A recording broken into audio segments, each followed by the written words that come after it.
Well, Hong Kong is very fascinating to me because it is the confluence, conjunction of East and West.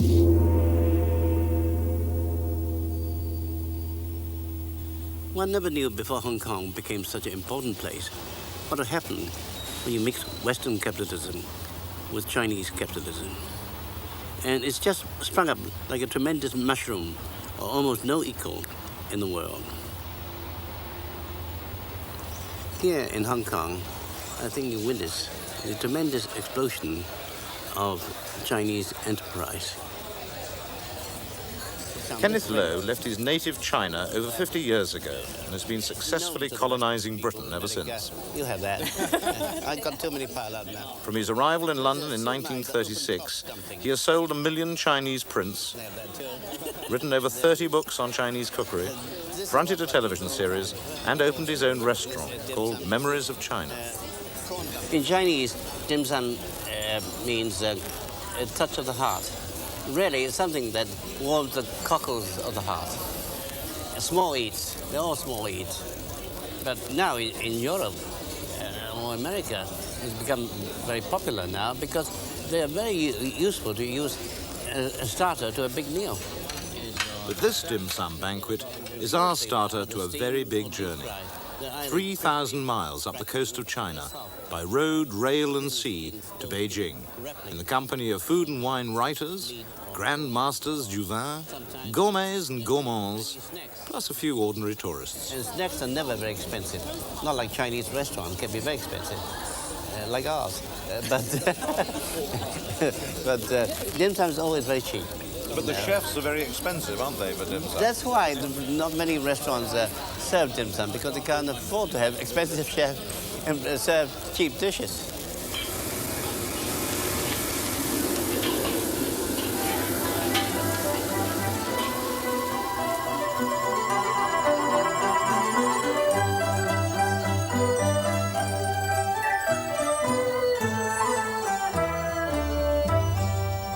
Hong Kong is the most popular starting point for visits to the People's Republic of China. And tourists usually fly to Canton or take the train through the new territories. But there is a third way, used by returning overseas Chinese, on the twice-weekly boat to Xiamen. And that's the way we're going. Kenneth, now in his 75th year, is going home to visit the China of his youth, to relive his memories.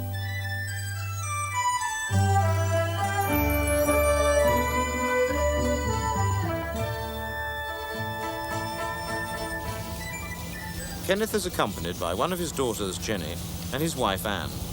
This tour was really to take Kenneth home, to make him write his life story.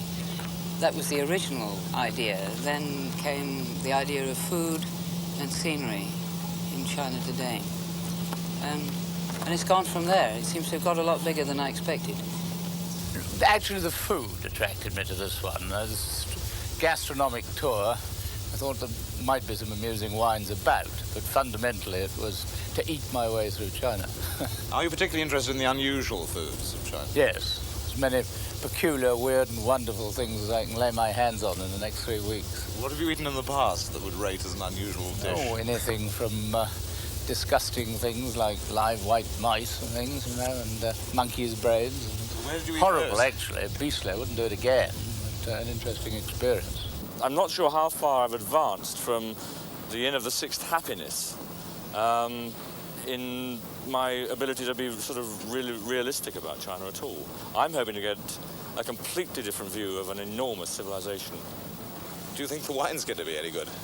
Well, we tried one downstairs. We couldn't read the label, but we'll remember the taste. And if it's like that, we won't be on the wine for very long. The last couple of days, I've felt a bit sort of fragile. What are they? So it's the po chai pills. They deal with everything which I'm likely to suffer from. Diarrhea, indigestion, intoxication, fever, overeating, and gastroenteritis. You take about 40 every 2 hours. You're supposed to put them under your tongue. I tried putting them under my tongue, but I was choking with these things and unable to talk to anybody. So I've swallowed the lot, and I knocked them back with the unnameable, unmentionable, disgusting wine, in fact. It seemed a fairly good thing to do with it.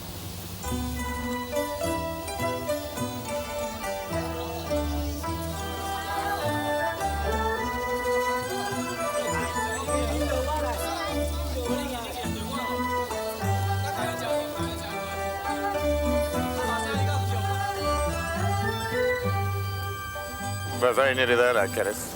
Yeah, it's the first time I've seen the coastline of China. Actually, approaching the coastline of the Fujian province. On the other side is the Khmer Islands, in Chinese called Jinmen, occupied by the Jiangxi nationalists. And over this side is the mainland. They've been lobbing shells at each other. It's only 2 or 3 miles apart. On alternate days for years, because of the strain on the Taiwan Strait between the nationalists and communists. But now it's all quiet on the eastern front. I think the Chinese have realized that it's better not so much to make war, it's all to make money together.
This is a statue of Zheng Chenggung, one of the few local heroes. And he was the first conqueror of Taiwan and the last defender of the Ming Dynasty. And there are lots of temples built in his memory throughout this part of the province and throughout Taiwan too. Behind him here is the Gulongyi Island, which is mainly a residential island. And that was going to be built into a more extensive tourist center, especially with Amoy, old shaman, being twinned with Cardiff.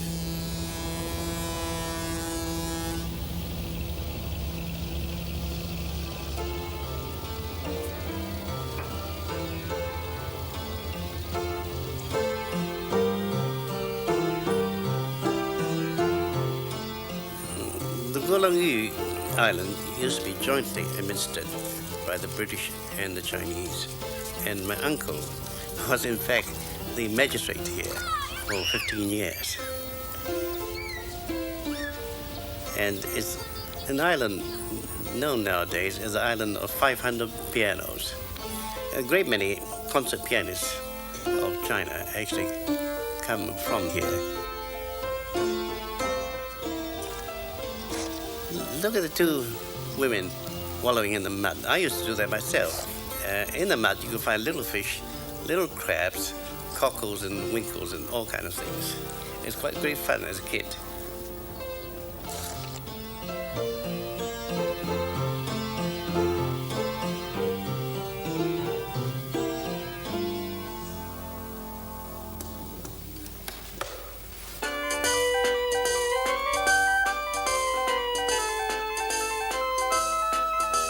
The musical taste seems to be changing in China too. So are the musical instruments. Some of these instruments were forbidden, but now they are welcomed. Many of these are being imported from Taiwan and Japan.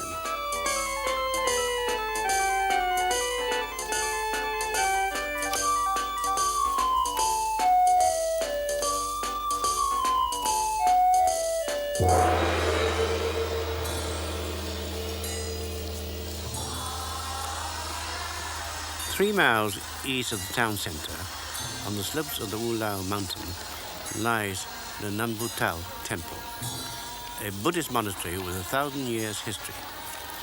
At the time of the Cultural Revolution, all Chinese religions, ancestor worship, Taoism, Confucianism, Buddhism, Christianity, and Islam were all declared superstition. Thousands of temples were ransacked or destroyed. The monks were sent out to work in the fields. Today, the declared policy is one of religious tolerance, and shrines and temples are being repaired. The extent of the restoration is quite impressive.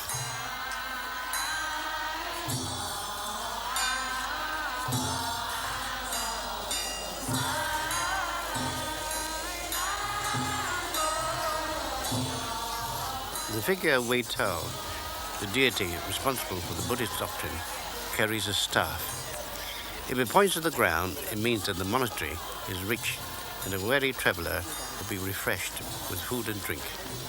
If horizontal, he must push on again.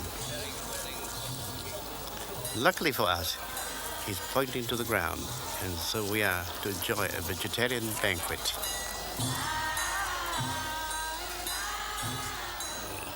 This is the first dish. It consists of different things. It's mainly a colorful presentation to welcome the honored guests. And this particular lady chef is the best, most famous vegetarian chef in China. She has cooked for Deng Xiaoping, who's visited this place, as well as Deng Yinchao, which is Madame Zhou Enlai. And they all thought this was great. I think it's absolutely wonderful. I mean, I discovered we've now had only 3 dishes. I've counted about 11, but I'm told there are only 3 and about 10 to go. I love the names. Glittering lotus from the South Seas. What a name for a dish. The name of this dish is Half Moon Sinking in the River. It's made of winter mushroom with glutens and bamboo shoot. There is a certain ingredient, medicinal ingredient, which, according to them, makes it an extremely nourishing dish. And its title again? We call it delicious cream taro in fragrance. Marvelous. Marvelous. It's John.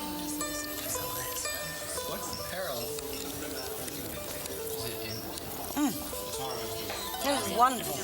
I wanted to film them too. I like the flavours of the 2 seaweeds that we've had, the very black one and this green one. And the textures are very different, which is so much interesting about Chinese food in particular, not just a vegetarian dish. I think it's wonderful. The title of this dish is Drizzles in the Lonely Clouds. That's all. Drizzles.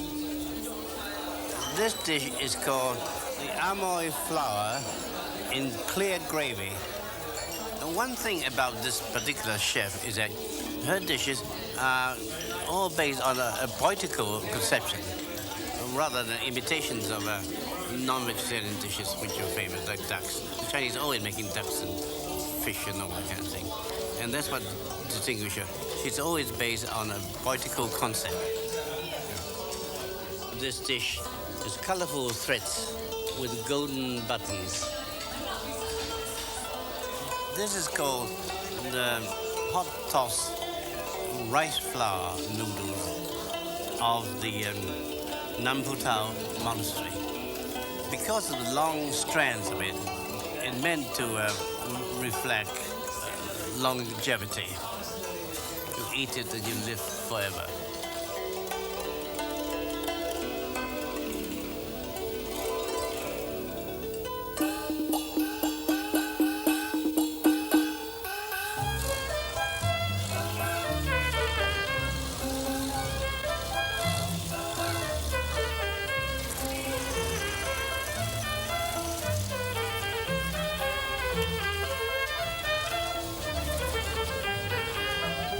When you get on the roads in China, you notice they're not only flooded with bicycles, but it's also heavy with motorized traffic.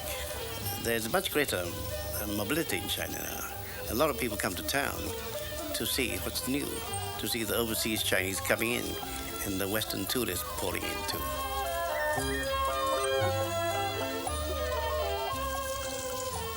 These countrywomen are typical of the ethnic minority. They're given special protection and privileges by the government.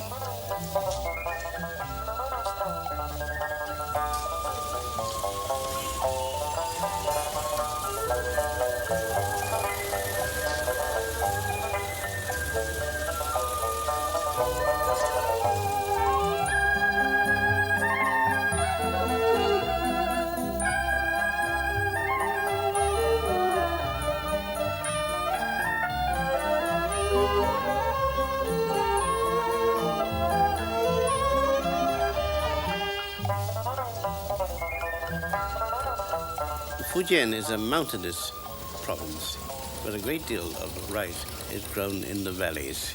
There are good tracts of land, great tracts of land, which are very fertile, capable of 3 or 4 crops a year.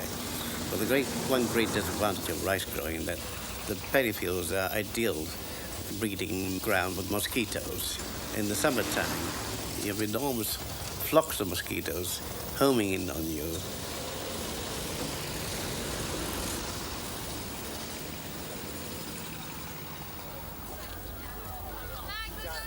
We come to the Jimei school.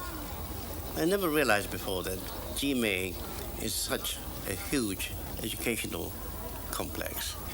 It's got kindergartens, schools, colleges, and even the university.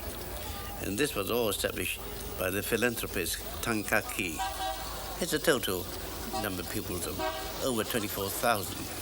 No wonder when I used to play them in sports, we always found them so extremely strong. They're far greater in number than we were in Fujian. Ask the guide, she'll show you how to eat it. Yeah, let him. Oh, no, he's going to prepare you one. Ah, he thinks you need it more stripped off, I think. Well, I think he's right, too. He's right, that's you.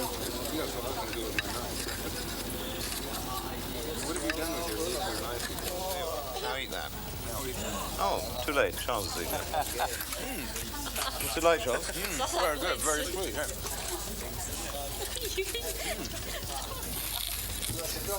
Oh, you're dribbling. Quick critique on that. It's sweet. Very sweet. Oh, you're supposed to do that. Yes, I think so. You can't eat all the fibre. It's full of fibre, but absolutely lovely juice. No, later.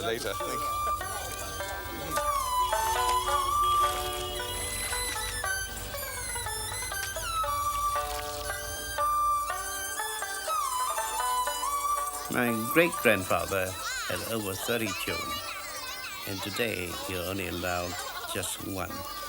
This policy is not strictly enforced, but it's quite evident. And children nowadays are wearing brightly colored clothes as compared to dull mall suits of 10 years ago.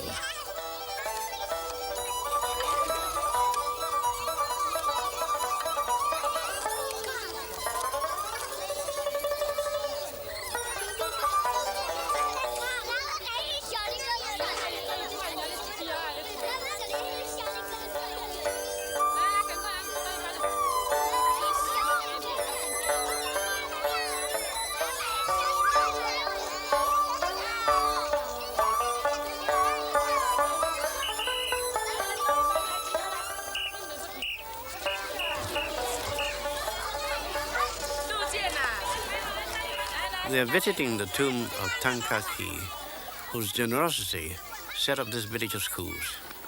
He was born in 1874 and was, like so many of his generation, forced by poverty to seek his fortune abroad. His tomb, which he designed himself, depicts his life. You see, this area is full of monuments to Chinese who went abroad, and they sent money back home to build bridges and even blocks of flats. The overseas Chinese wealth pours back into this province, making it one of the richest areas in China today. When you have such a large number of students and pupils congregating in a limited area, the food is never enough to appease their hunger. And to some extent, even in my school days, we went out to eat all around the school with their cafes and street stalls.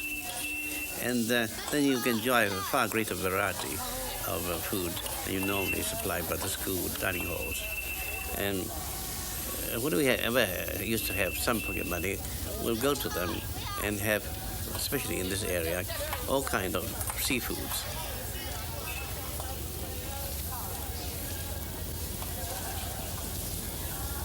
And they bring them in so fresh, as you can see, they're fishing all around. And so everything is fresh, and when it's stir-fried, it only takes a few seconds or minutes. And you have pretty good food at a very reasonable price. And we really make a pick of ourselves.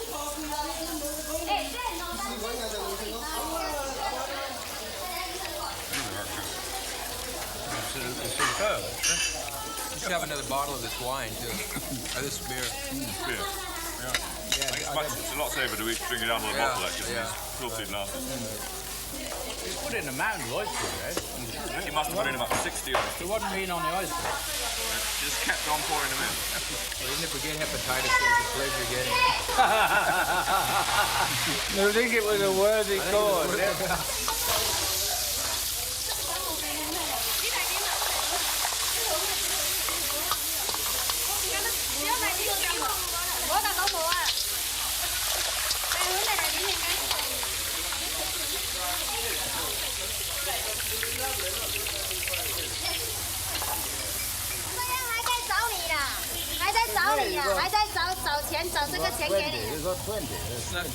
Complications seem to arise out of the two types of money used in China now, especially with tourists. The foreign exchange vouchers, which are given to the tourists, are worth more. But here, locally, the shopkeepers are not used to handling the foreign exchange. So they're asking for ordinary people's money.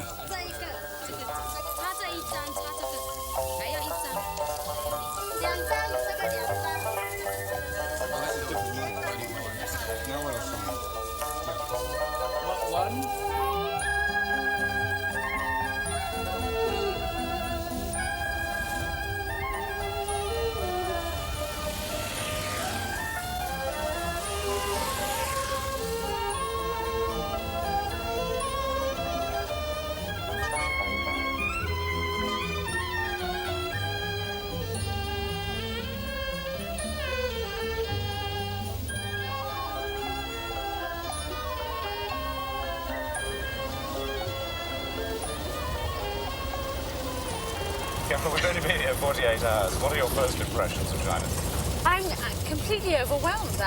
It isn't what I expected, especially this first part of the trip. Hong Kong, I thought, was very, very interesting, and I was ready for that. But this part of the trip, where we're almost the first group of tourists ever to visit, is absolutely fascinating. I'm absolutely fascinated, and it's strange, but people seem to be fascinated by us. It's difficult to get adjusted to, but very marvelous. Are you enjoying this exciting ride?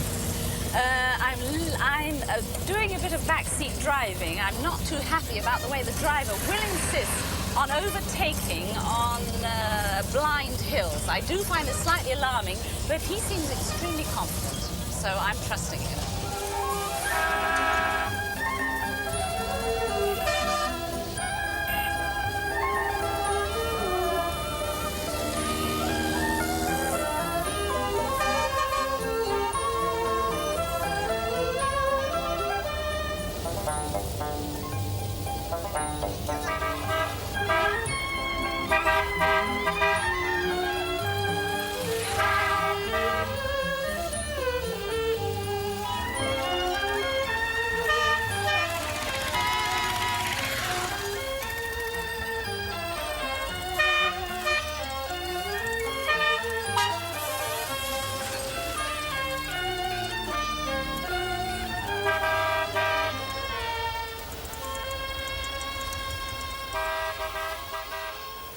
Well, thankfully, we have arrived at this ancient town of Quanzhou in one piece, and at this surprisingly modern hotel.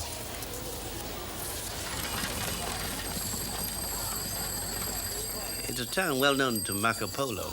It's from here that he sailed back to Europe after 19 years' service in the imperial court in Peking. The port has now been silted up, so nobody could sail from here to anywhere. It seems that for Quanzhou's 140,000 inhabitants, there are 140,000 bicycles, but interestingly, only 20 cars. That's a tricycle hearse on its way to collect its freshly filled coffin. One thing which Marco Polo noticed was that there's quite a big Muslim population in Quanzhou. There still is today, and this is one of China's oldest mosques. It's a beautiful town and also boasts two 700-year-old pagodas, reckoned to be among the finest in China.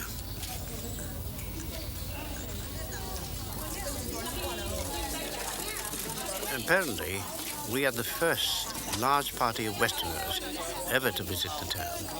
And the photographer on the Changzhou paper is on hand to record the event. Yeah, several and not separated into several small families. We're even taken into an old house to meet the family. Well, we arrived at bath time, and the toddler, who just finished his bath, didn't take kindly to being put back in the game, just to please the round eyes with the camera.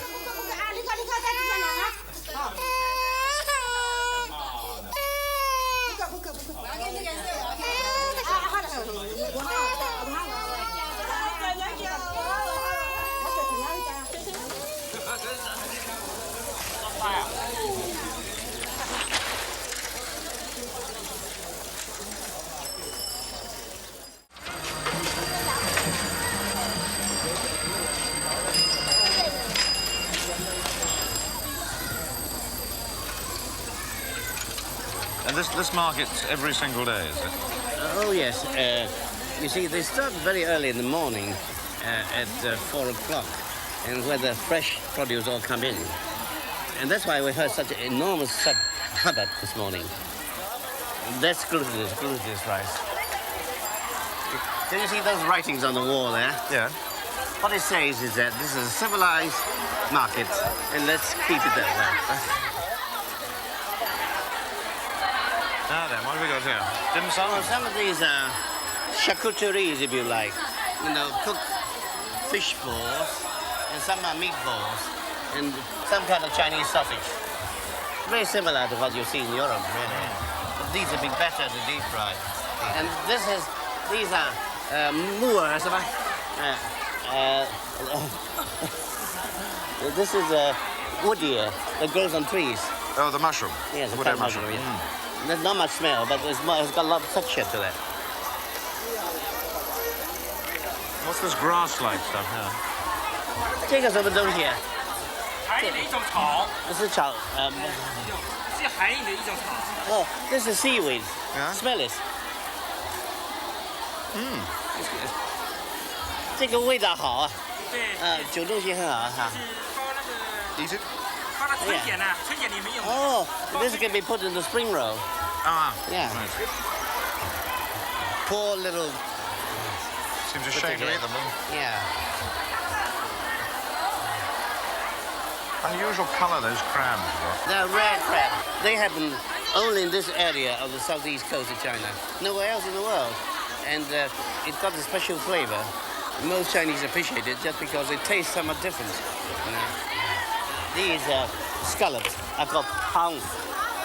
Yes, it's a very large scallop. And when we cook to have them eaten, we just pour boiling water over it, have it poached. And that's why, so that there's more juice and greater tenderness, so long as they're not cooked properly. The very best seafood taste, better than any scallop available anywhere else in the world. You see, they don't treat oysters with the same respect as in England, you see. No, they shell them all. They shell them, yes, I don't know why. That's why they're often made as omelets, just stir-fried with egg.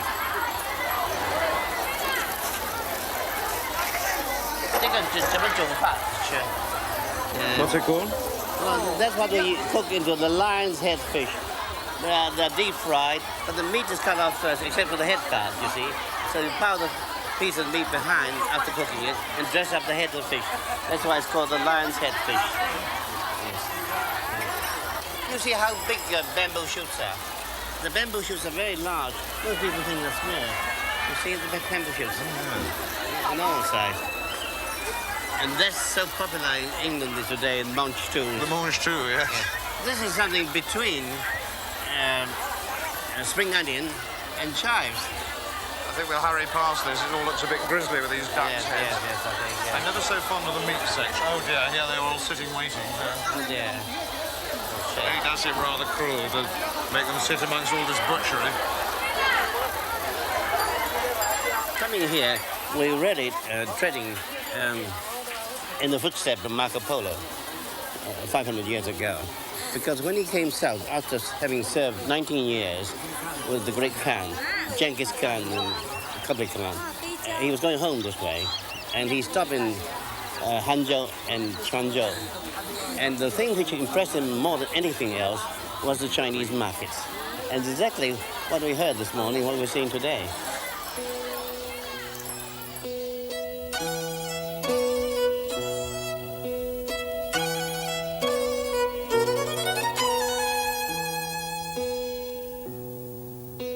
We're on the way to Fuzhou. And in my time, hardly any of us who lived in Fuzhou used to come down here because this was bandit-infested country, sort of no-go area. And what I noticed is that people could hardly speak the Fuzhou dialect, even though this is no more than 20, 30 miles from Fuzhou. But nowadays, it's almost like the M1 of the China coast. And we are fast approaching my hometown, which I left 54 years ago.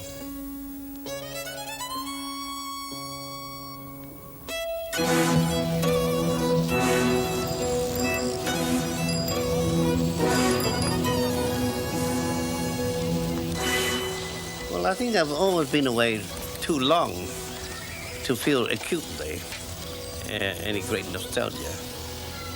What seems most noticeable in half a century is that everything is most crowded and far more buildings around than when I was living here. And some of these buildings look like the old ones I used to know, because most of the houses here were timber built. The upriver here, Ming River, is one of the few forested areas in South China. The city's become much more industrialized than before, and much broader streets. These streets used to be only about 1/3 this width, and there were no bicycles then, and they're not paved flat roads like these. They were single lane pathways paved with stone, and you can't even pull a rickshaw with. So you have simply to walk or ride in sedan chairs.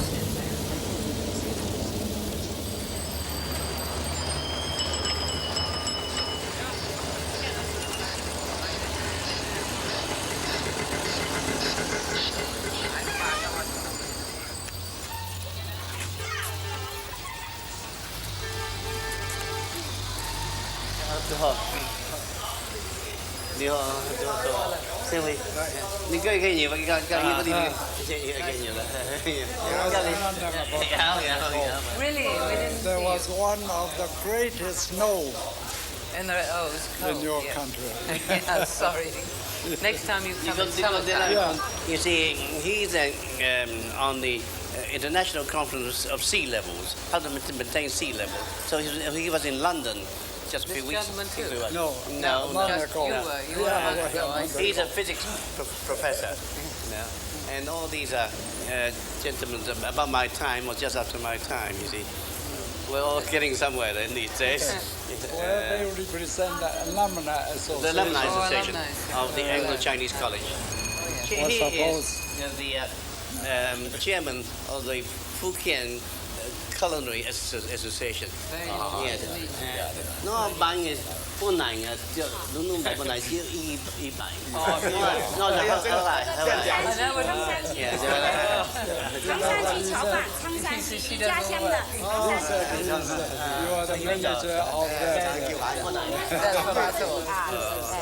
这个也有介绍福州的风味小吃啊，这个都有啊，都有。那福州的米菜。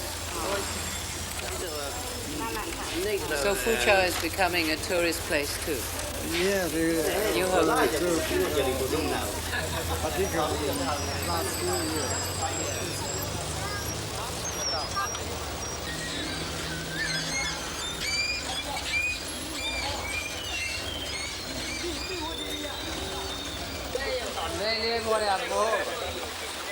The whole crowd of people down there digging up the bottom of the canal on a Sunday morning. And this community work is partly to clean the canal and partly also to obtain the mud as fertilizers to use in their market gardening.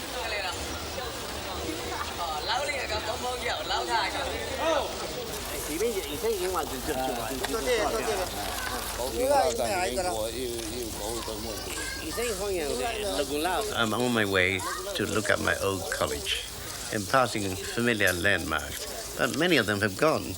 The Fuchao Club is gone. The British Consulate is gone. Even the tennis court's not there anymore. And the only thing that remains, which could be seen, which is exactly the same as it used to be, is the Ming River.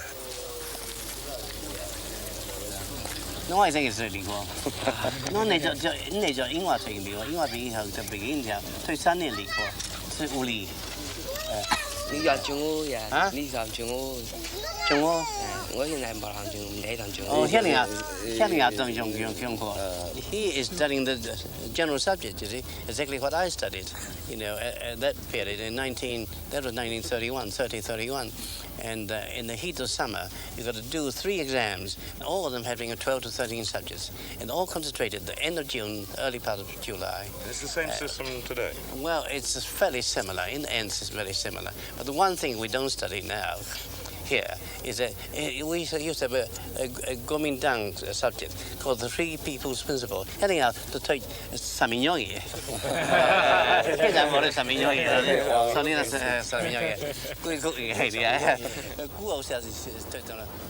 Another landmark of Fuzhou, which hasn't changed at all since my time, is the Drum Mountain. The peak is about 3,000 feet up, and it came to be called the Drum Mountain because the rain hitting the top of a boulder seemed to create the sound of a drum. And 3/4 of the way up is the Yunchuan Monastery, one of the biggest in South China. This monastery used to house 3,000 or 4,000 monks.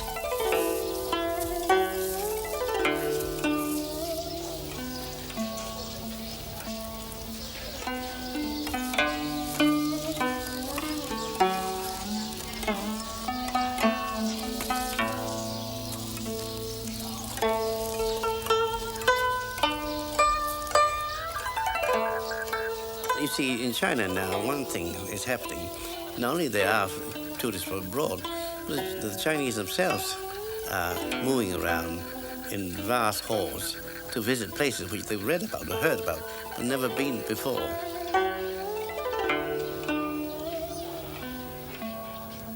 Nowadays, of course, far more Chinese are coming up here because you can drive up here. In my days, you actually walk up and climb up stone steps for about 4 hours before you get up to this height.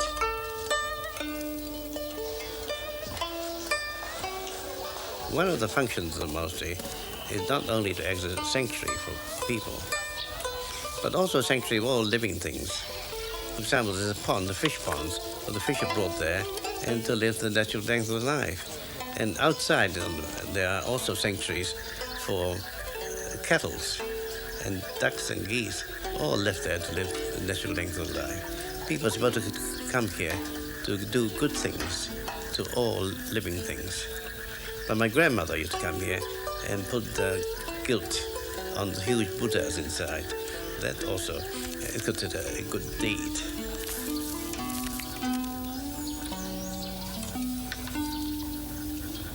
希望你们以后有机会再一次来福建到蔚山看一看。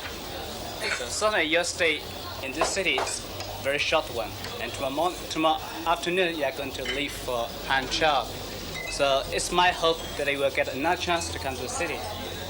最后祝各位在中国旅行愉快，一路顺风。To conclude, I wish all of you a happy stay in China. The Chinese are no great drinkers, except when it comes to banquets. To start with, you have 3 different drinks, all on the go at the same time. Beer, wine, and the stuff that toasts are made of, Chinese spirit. And you're supposed to down it in one.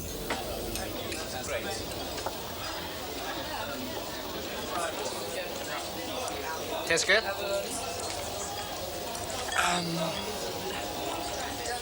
Yes. It's not the same as yesterday's.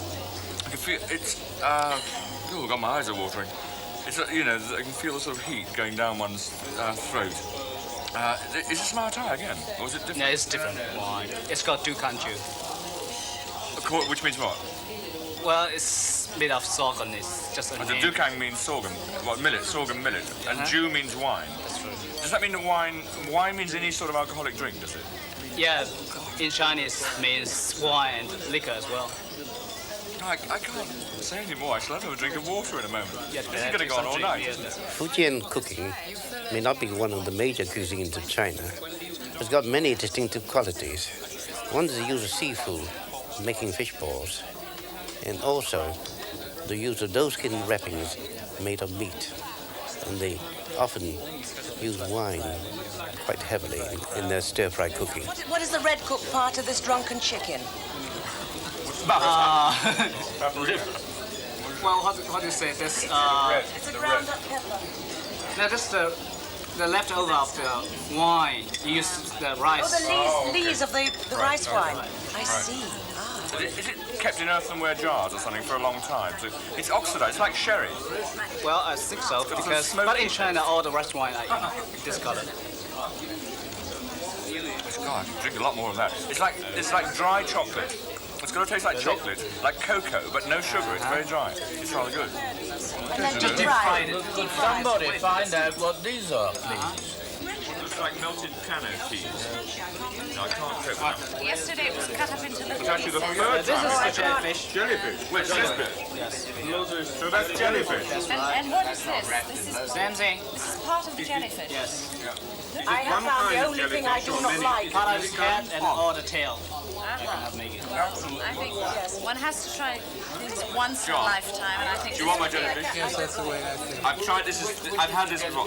It's this stuff. I mean, you put it into your mouth, and you should make it into sort of. I don't know. It's strange. like- It's strange. It's like a sort of rubber glove. That's a solid rubber glove. You don't like jellyfish? This brings back childhood memories of the most utter terror. And I may have to leave the room. Please try it again. But it's Because somehow- rancid. It's the most revolting I flavour. find it disgusting. No, absolutely. This jellyfish is absolutely delicious. It's crunchy, it's crisp, it's got delicious.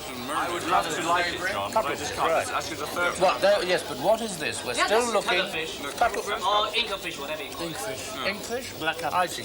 Stewed, braised for a very, very long time. Red braised, right? How was the jellyfish killed? Red braised. Cooked. How was it killed?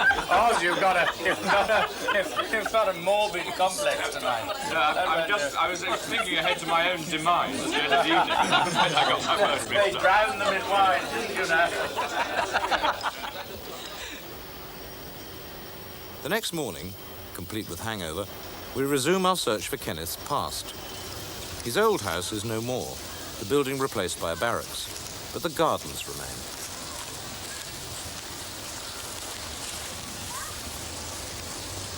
Well, Hilary, I'm absolutely surprised that this tree is still standing so prosperous. I just looked out my window every day and saw this tree. And it's now a protected tree under the Fuqiao Forestry Preservation Order. And this was on record having been planted in 1840. And now it's 33 meters high and nearly just under 1 meter thick. Let's compare with this. I'm absolutely a young man. And we used to have two other trees of equal height, but they're so easy to scale that we built a tree house up there. And sometimes you stay half a day up the tree and have a picnic on top, even sleep on top of the tree, and nearly, 40, 50 feet up in the tree. But you couldn't climb this one? This one we can't climb, there's nothing to climb on, you see. But it's actually surprising to find it so thick and so prosperous and under preservation. I hope to come back another 60 years and take another look at it.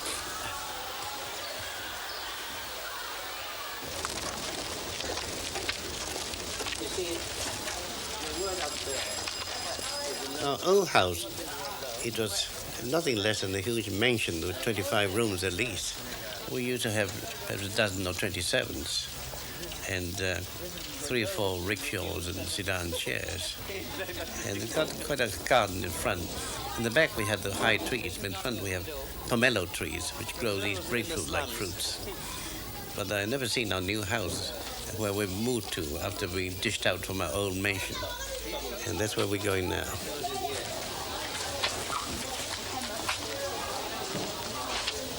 You have a key?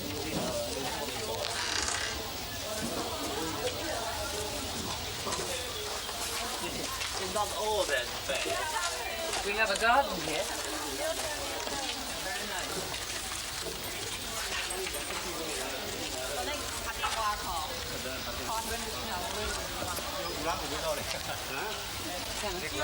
Where are the presents? Oh, it's in the car. We bring it, but not so soon. Yes, you can get the present. Nice to see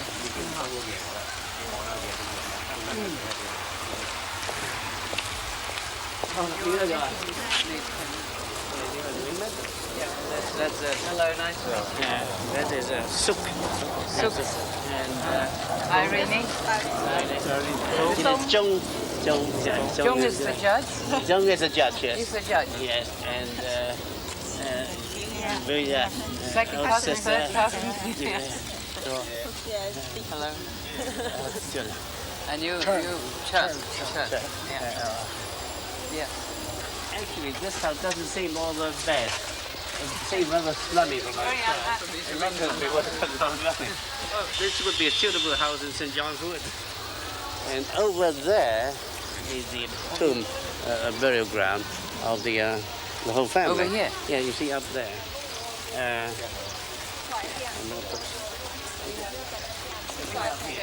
It says here, the tomb of Mr. Lo Tai-bu of the Manchu dynasty, because he was ambassador, not the Republican days, of the Manchu dynasty.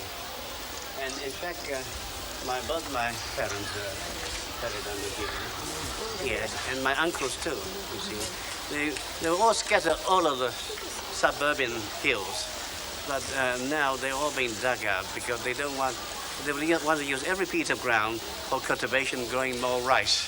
So we got all our ancestors gathered together and buried in the urns.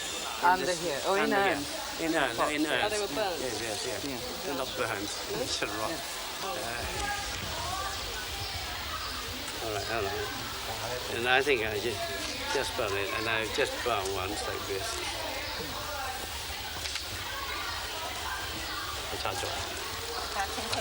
Okay.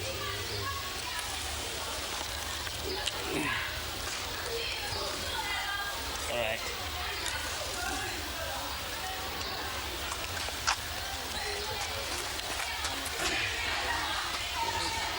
One more bar. That's it. There we are. Yes.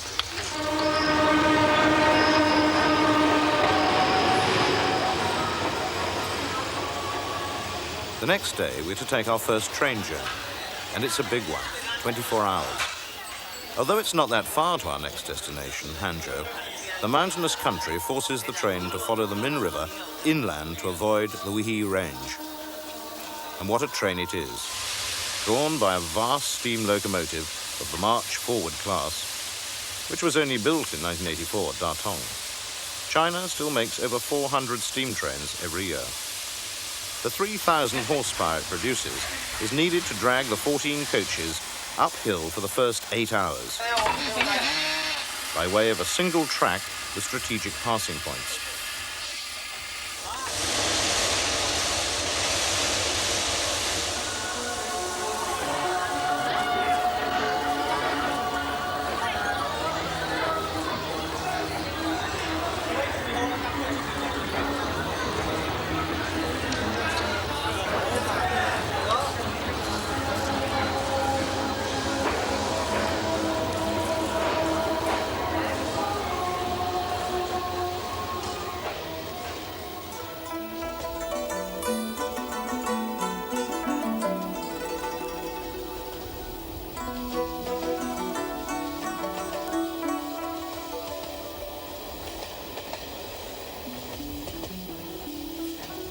We relax in beautiful frilly compartments and gaze in wonder at the views as our stately dragon takes us up the majestic Min River.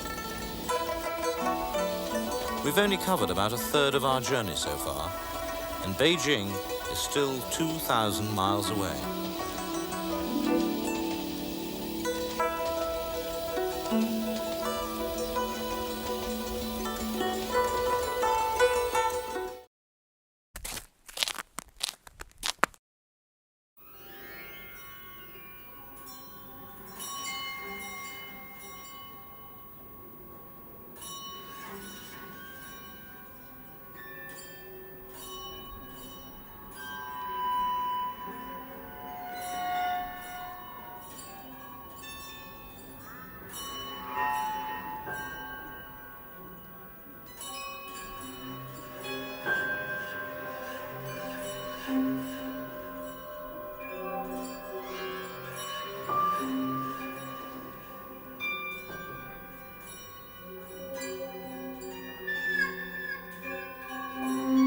In the 1970s, a strange visitor walked across a remote pass in the far north of India.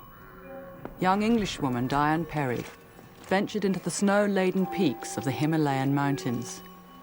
What was it she was looking for? I believed from a very early age that we were inherently perfect and that we had to come back again and again to realize and attain to our innate perfection. So therefore, my two big questions were, what is perfection? And how do we attain it? And I asked many people, teachers and priests and everybody who I thought might know. They all say, you have to be good, or you have to be good, you have to be kind. And I felt, well, yeah, of course you have to be good and kind, but that's not it. Because, I mean, many people I know are good and kind, but they're not perfect. Perfection is beyond that. That's just the foundation. Diane Perry's search for perfection led her to Tibetan Buddhism. Taking on the name of Tenzin Palmo, she isolated herself in a cave 14,000 feet above sea level. Here, with only the company of wolves and snow leopards, she embarked on a 12-year period of intensive Buddhist meditation. For 8 months of the year during the harsh winters, the cave was entirely cut off from the rest of the world.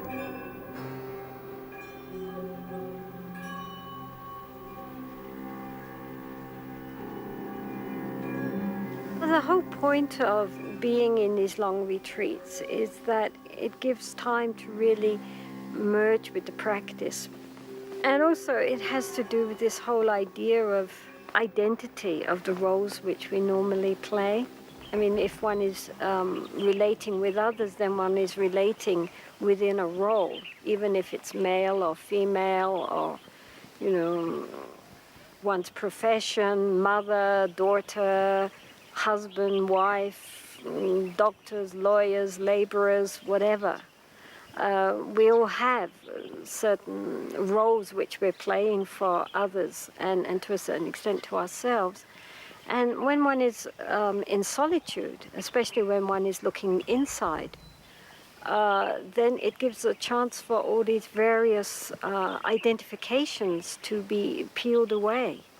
Because why bother to play roles to oneself?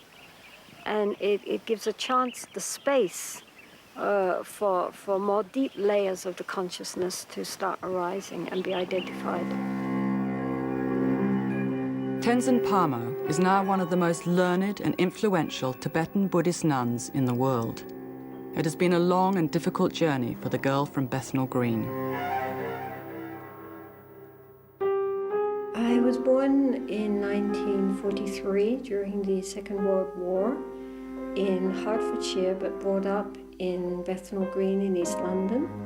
And my father was a fishmonger, and I have an older brother who was 6 years older than myself. My father died when I was 2 years old, and so then my mother took over the fish shop and struggled to bring up my brother and myself. I think I was really quite a typical sort of English girl. I always felt it was a pity. I mean, in a way, being a kind of Church of England Anglo-Saxon in the middle of London in those days was the same as being sort of nothing. And I envied my Jewish friends who had a strong sense of identity and cultural identity, which I think, you know, the average person, at least brought up in London, didn't have. I didn't feel a very deep connection with Jesus. I didn't believe Jesus could save us. Save us from what? Only we can save ourselves. God is inside. It's not something out sitting in the sky pulling the strings. And you have to rediscover your own inner, you know, spark of the divine. So during my adolescence, I was looking into many religions, trying to find a very clear definition and path for regaining our true nature. When I was 18, I read a book on Buddhism and immediately recognized that this is what I had always believed, although I hadn't realized that there actually was a religion which put it so nicely and so clearly, I mean, far better than I had ever formulated it for myself.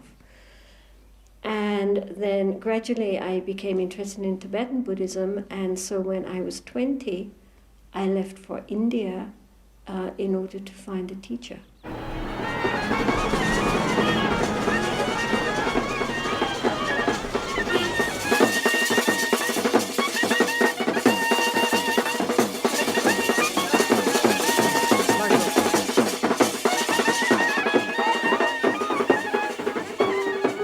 When Tenzin Palmo arrived in India, she was one of many Westerners looking for enlightenment in the East. She went to stay with another Englishwoman, Frida Bedi, at a school for young lamas in Dalhousie, northern India. The school was awaiting the arrival of an important lama, the 8th Kamtrul Rinpoche, who Tenzin Palmo hoped would take her on as a student. On the last day of June, which was my 21st birthday, the phone rang and Frida Bedi answered it, and then she said to me, well, your best birthday present has just arrived down at the bus station. Kamtrul Rinpoche is here. So then I was just, I was completely in a panic, thinking, oh, my lama's come. I had never seen him. I didn't know if he was old or young or fat or thin or anything. I had never seen a photo of him. So then I went in and I prostrated and I offered the scarf, and then I just sat there, and I was so nervous that I couldn't even look at him. And so I just sat and I stared down at the end of his robe and his brown shoes. Then I looked up and saw him for the first time. And then it was first of all as if I was seeing somebody that I knew very well that I hadn't seen for a long time, like, oh, how lovely to see you again. And at the same time, it was as if the very deepest part of my being had suddenly taken material form in front of me, that like he had always been inside me, but now he was manifested outside. And 3 weeks later, I received my first nun's ordination from him, which was probably not only the greatest birthday present I could have had, but the greatest blessing of my life.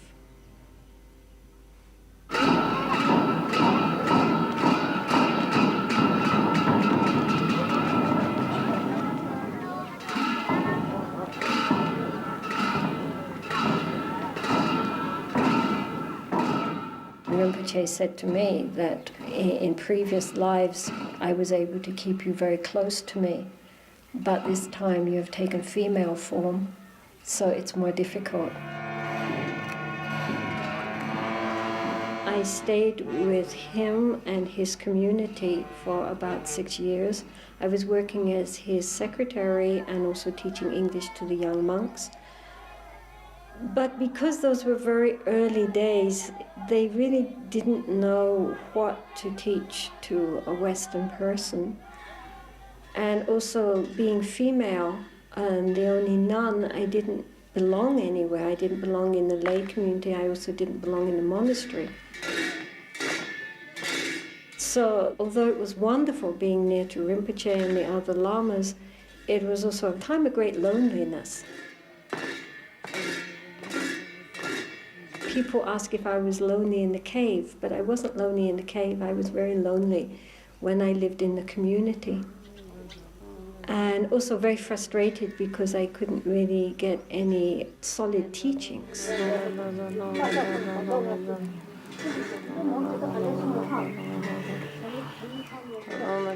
It was impossible to fight the prejudice within a monastery.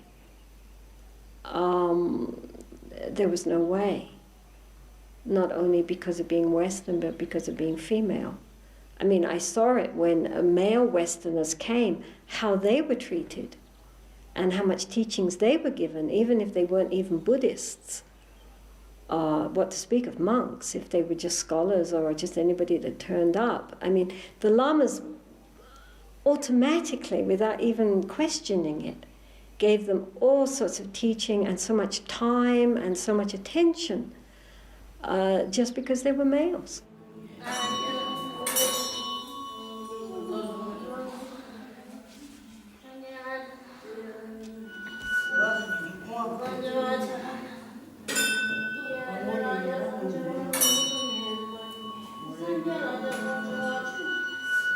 Eventually, after several years at the monastery, Tenzin Palmo got enough teachings to feel confident she could go into extended retreat. On the advice of her Lama, Kamtrul Rinpoche, she began to look for a suitable place. Eventually I heard that there was this sort of cave up on the mountain about an hour or so away from Tayugompa. So one day, a group of us, of monks and nuns, we went up the mountain to have a look. And so then when I saw it, I thought that this would be a very ideal place to stay. So we built it up and made a proper wall and put in doors and windows and then mudded it over on the outside and the inside. And then I moved in.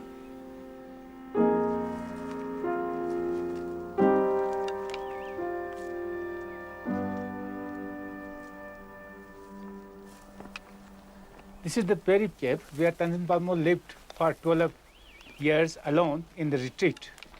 Yeah, here she put a small box, that is meditation box, that is Tibetans called the Gomti. In the Gomti, you can just sit as in a meditation posture, but you cannot lie down. That she did for 12 years, like Buddha did for 6 years, but she lived for 12 years here in this high mountain cave. So this is the meditation box, and then this was a box which I used as the table, and then these are Tibetan books wrapped in cloth. And this is the window, and this is the stovepipe. And when one was in retreat, then normally the day was divided into 4 sessions, so one got up around 3 and did the first session until 6, and then had breakfast, and then started again around 8 until 11, and then had lunch, and then had a break. I mean, there was always things to do, especially in the winter, a lot of clearing snow and chopping wood and other tasks, and then to start again at 3 for another 3 hours, and then have a tea break, and then again in the evening. There she used to grow some vegetables during summer. And this small area, she grew here turnip, cabbages. That small fence was there to keep the wild animals away. And this is the way where she used to go for fetching water.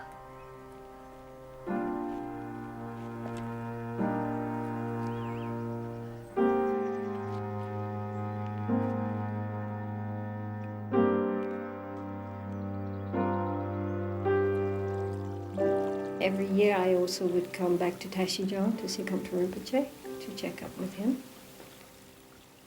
When I was away, then I would, if any ideas came to me, I would write questions, all sorts of different kinds of questions, and I would have these pages of questions. And then when I would see him again, he'd sort of lean back and say, okay, where's your list? And I would ask him all these questions, and his answers were always so perfect, because he would say, well, according to this tradition they say this, according to that tradition they say that, in this book it says this or that, and on this level it's like this, on this it's like that, but I think, but this is just my opinion, I think, and it was always exactly right. He was just really, he was a Buddha.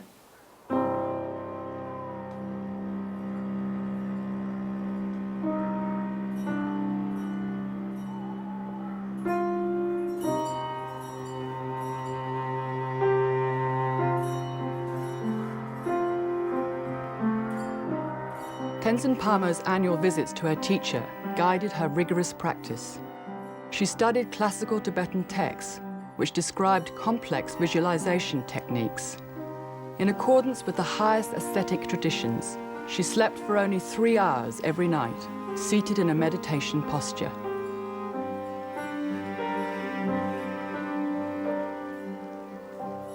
Temperatures dropped to below -30 degrees.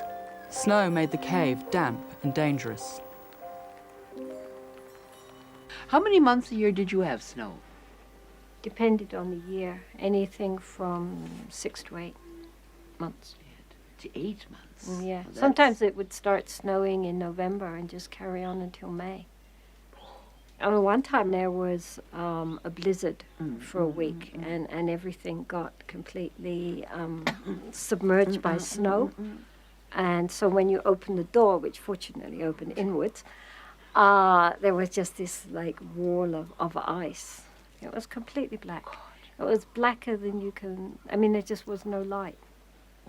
And I was afraid that the lamp would be eating up oxygen, because I thought, well, you know, we're completely blocked on all sides, everywhere, and that there's only going to be a little oxygen, and that you're going to use it up very quickly. So I thought, okay, so now I'm going to die. I mean, because then, you know, when I was getting all, you know, yes, you know, take care of me in the bardo and da-da-da-da-da, and then I heard this voice inside saying, dig out. I said, oh, yes, right, Rinpoche. Okay. Right. So, I love it. So then I tried digging out, because, you know, because it was a wall, then you had to bring the snow into the cave, right? So indeed it was not the cave in the snow, it was the snow in the cave. Right. And so at first I tried using a shovel, and then after a while the saucepan lid, and then as I was making this tunnel trying to go upwards, I just scrambled with my hands, and I had this very cold little dark, but anyway, eventually we hit light and got out. And then when I looked out, I stuck my head out, it was still blizzarding. And then I actually tunneled out 3 times before we got to the outside, and it wasn't blizzarding anymore. What was the hardest thing you went through? When the police officer came at the end and knocked on the door and said, handed me a notice saying you've been in the country for 3 years illegally, and you better come down because you've got 72 hours to get out of the country.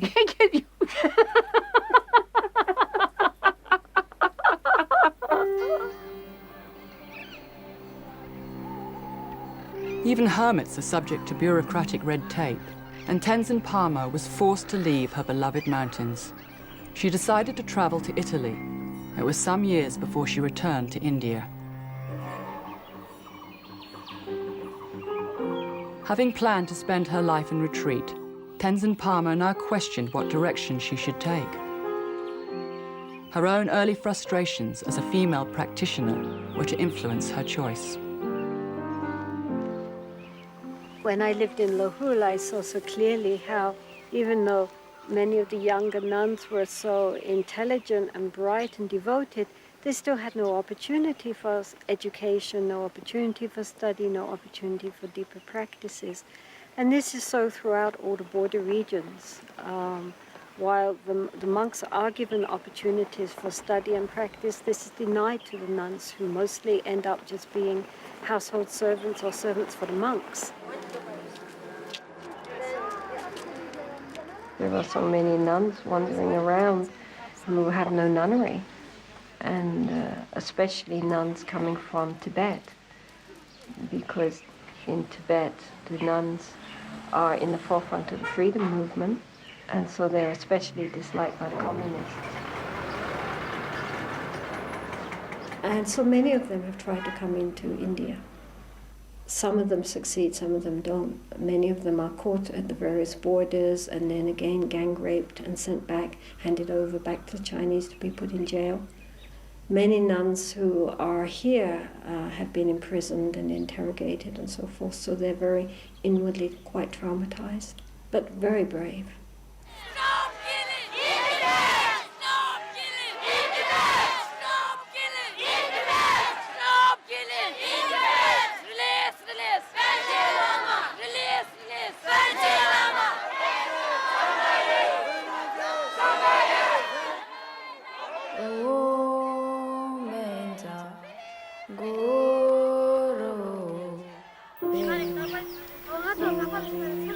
Nuns who have managed to escape Tibet join the ranks of many other nuns in the border regions who have struggled to access teachings.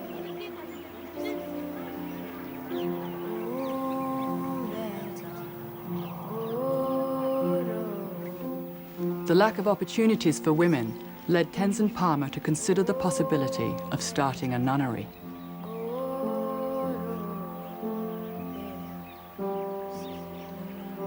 We went to see an astrologer, and so then I said to him, look, I have these two options. Either I can go into retreat or I can start a nunnery.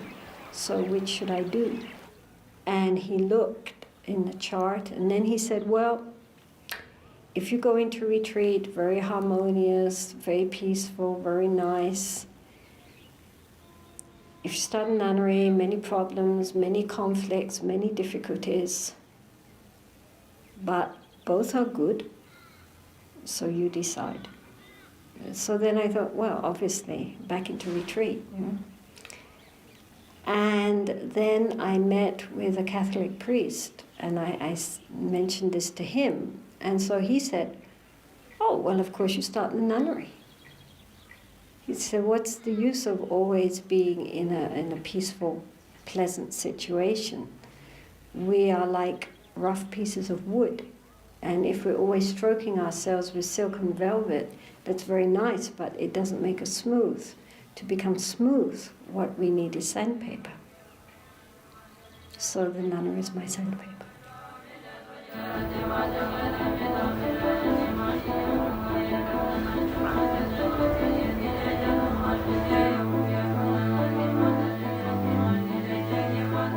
Having made her decision, Tenzin Palmo embarked on a grueling international schedule of public talks and lectures in order to raise funds for the nunnery project.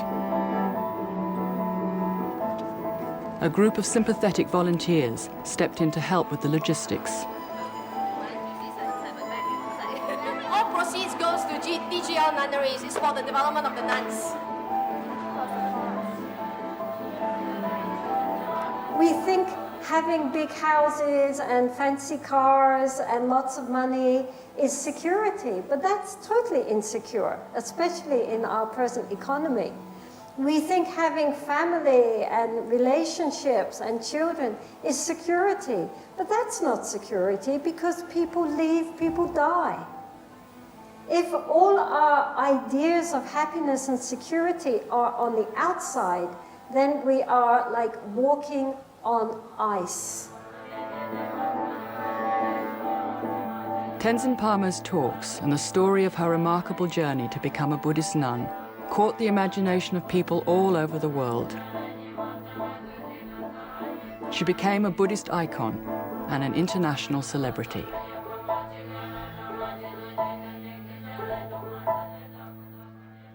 I think one of the great things about being a nun is you never have to think about your hairdo.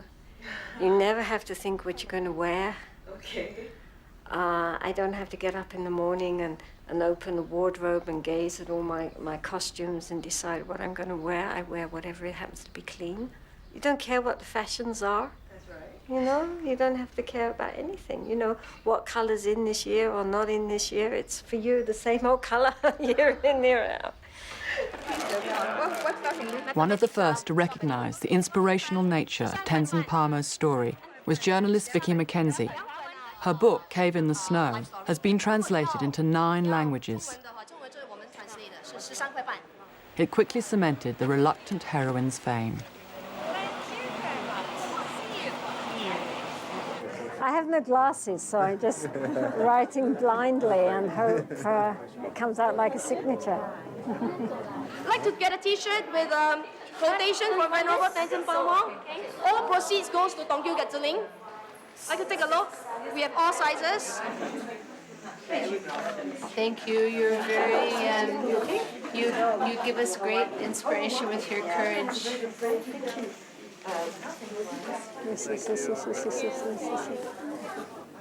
I come seeking wisdom generally and for specific things, and it comes through. I get always a gem or two to take home. I saw her 2 years ago in Sydney, and there's always a gem or two to take home and really transform my life with. And we are noticing that the nuns really are dedicated and practicing, and we hope that in the future some of them, through their studies and through their practices, can also become teachers of others, because there is a great dearth of female teachers in the Tibetan tradition. So thank you very much. Taiwan is a very unique situation. There is about 3 times the amount of nuns than monks. So you would definitely find that there will be more nuns in service in this conference than monks would be. So right over here, we will stress equality between the monks and nuns in regards of activity and work status. So you can notice that most of our helpers are all nuns, or all women.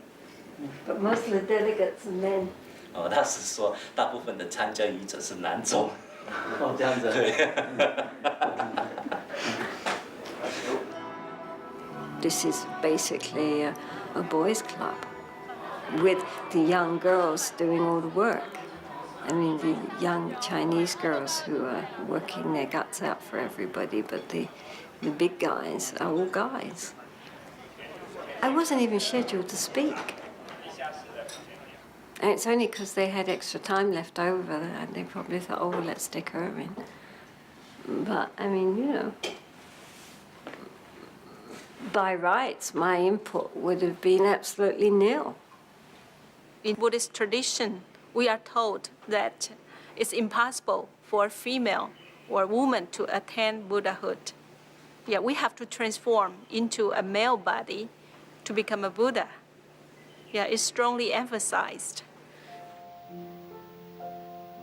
The Buddha himself was very open-minded, but gradually the Sangha, the community, became more misogynic. So the traditional meditation was to look for a monk or a nun, to go and meditate on the body from the top of the head to the soles of the feet, as if you're taking the skin off and you're looking inside at what were traditionally called the 32 parts of the body. You know, the brains, the lungs, the heart, the spleen, the intestines, just seeing it as it is, so as to create this sense of disenchantment towards the body. Some centuries later, the texts by, for example, Nagarjuna or Shantideva, who were great Indian pundits, talk about seeing a female in front of you, and you're peeling the skin away from her and looking at all her bodily parts, or imagining her as a corpse and decomposing and all the worms coming out, etc. Her body is filthy and foul and disgusting. She is an object of contempt. It's no longer the monk. The monk's fine and pure. It's her. And so this attitude, which is in some of the main texts which all Tibetans study, is very there. 그러나 튕김망고리 랍사려와 제다 그 튕김망고제든 내가 먹고 쓰는 거지. 보면서 전부 쉬우 해서나 근데 기능 건강을 미게 빨리 되는 거 자체는 저거 있어야 돼. 뭐만 보면 전에 기라 쳐서나 근데 들으시고 있어야 돼. We can change. The Buddha himself said that we can change. If we could not change, I would not tell you to change. But we can change. We can turn our anger and our sense of aversion and revenge into understanding and loving kindness and compassion. We can do that. Just now you cuddle me, I feel so warm. Just now I cannot cry, but now I'm so touching that your love to me. I don't know nobody love me in this world, but you do. Thank you very much. Thank you very much. I hope to see you next time. Let's go.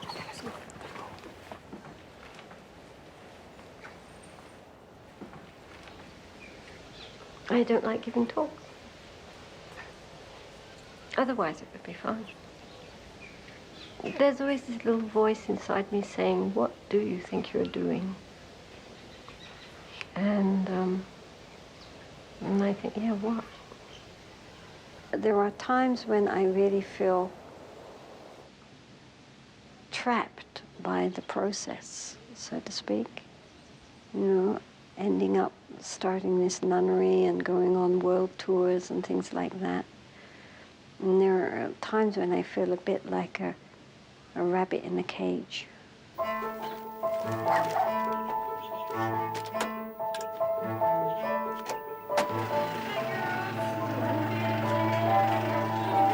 The years of touring have borne fruit. Tenzin Palmo and her team of volunteers have finally raised enough money to purchase land on which the nunnery will be built.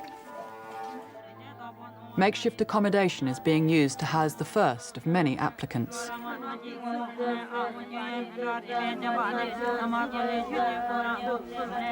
24 young girls have already arrived and been ordained. Plans are being made for a nunnery which will eventually house 160. An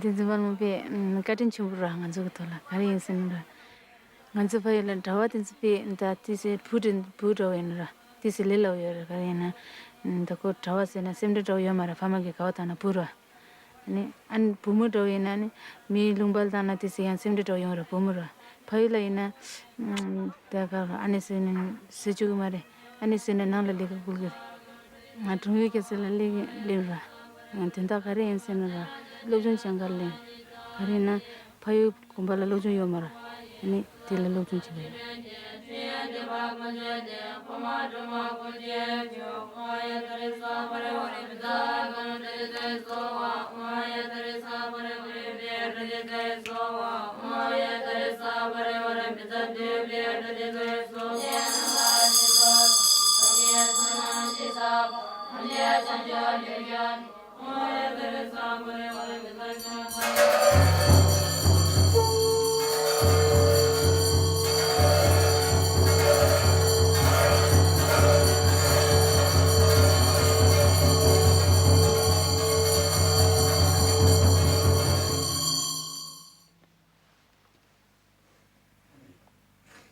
She is by temperament a hermit.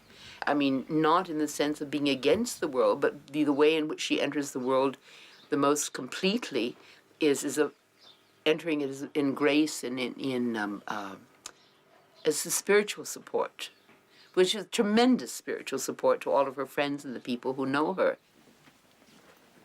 Now, in her expending her time and her energy on an exterior project, one worries about her. It's as though she's spending on a small specific everything that's great in her.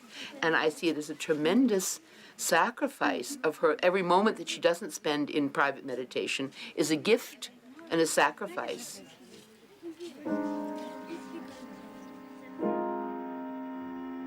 One of Tenzin Palmo's ultimate objectives is to introduce ordination for nuns at the highest level.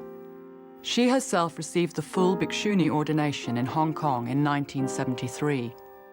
Such high ordination is only available in the Chinese Buddhist tradition.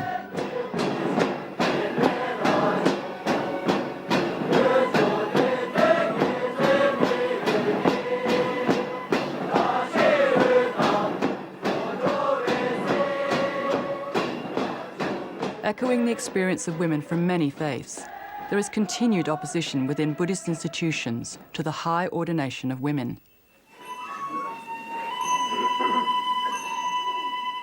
Tenzin Palmo's determination to change the status quo in the Tibetan system has led her to His Holiness the 14th Dalai Lama, the spiritual leader of the Tibetan government in exile. Chala. Allah. How are you? I'm very well. How are you? Fine. Really? I'm fully recovered now. Oh, No problem. may you live to be at least 108, if not 120. Now, I feel it is very, very important to have one international Sangha sort of conference and discuss and according to the present circumstances. Of course, the Buddha himself is allowed, or you should give the ordination, the highest ordination for nun. Now, therefore, now we must make effort to reintroduce into those Buddhist community up to now no longer sort of Bhikshuni traditions. This is my sort of task which not yet accomplished. Your Holiness, with all due respect, since I was ordained as a bhikshuni in 73, we are now nearly in 2003. What progress have we made? We're still talking about it. You know, Your Holiness, getting anyone to agree to anything. You know, there's always going to be objections, and it will never happen. We just have to do it. I'm not Bansadara. I'm not Buddha. If I'm Buddha, I'm Bansadara, then I have the final authority to make new sort of traditions. But this is not the case. I know. We are just I always describe myself as a simple Buddhist monk, right, who are following a Buddhist teaching, and especially according to Nagarjuna's teaching. So Nagarjuna was pretty down on women, I have to say. Yes. And then Shantadeva also. And honestly, Your Holiness, you are not a female. You cannot imagine how much one has had this projection onto oneself and other females. That one is impure, whereas we are immaculate monks, we are not impure. That's true. That's true. That's true. Discouraged. Many occasions, say I made very clear sort of the argument or suggestions, but even then sometimes it's difficult to change. I know. Buddhists always talk about impermanence and change, but like everybody else, they don't like to change at all. So I think the best thing, I think one of the positive, way to approach this problem or issue is, I think, like your work. I think this eventually, I think, the real effect will come. It will come. It will come, Your Holiness. It will come. So very good. Just so you remember who we all are.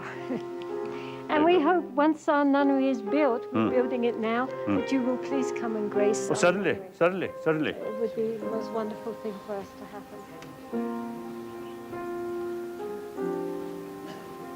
So here we go. Henri. 러니. 계속 내려. 광주 갈래. 싸우자다. 랑. 가.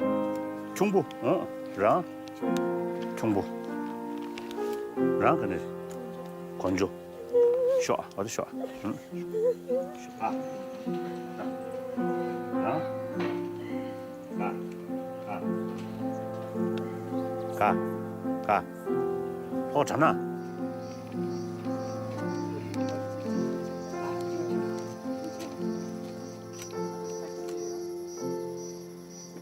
will go on the front page of our newsletter. Big smile. Thank you. This here? Temple. This no? It's going to be office and yes, office type. Yeah, stuff. So this here marked. This here. And you? Here. You are Over there. there. You're there. This is yeah. This is cow shed.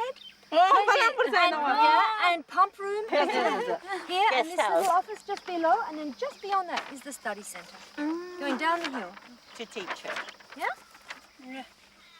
In Tibet, Rinpoche, Kamtrul Rinpoche had a nunnery, and within this nunnery there were also groups of these females, the Tokden Ma. They were also very great practitioners by all accounts. However, as far as we know, after the Cultural Revolution, we haven't heard any more about any of them. So Kamtrul Rinpoche at one time placed a kata around my neck and said that he always prayed that I would restore the lineage of Tokden Ma. I have always felt that as a kind of inner sacred mission. So what we're trying to do is to get some of our nuns at least to the point where they could at least start to be trained in this particular lineage. Tenzin Palmo's Lama always encouraged her to raise the standard of teaching offered to women and to reinstate the Togdenma lineage before the teachings were completely lost. The 8th Kamtrul Rinpoche died long before she was to embark on her arduous journey. The building of the nunnery honors a vision they shared. One morning, I was with my Dharma sister, Annie Loder. We went along to the monastery, and meantime we met another older American monk and another Australian man, and they said, "We think you haven't heard." And we said, "What?" And they said, Kamtrul Rinpoche is dead. And I mean, I fainted, you know. I mean, it was the last thing in the world that any of us were expecting. He was only 48. Anyway,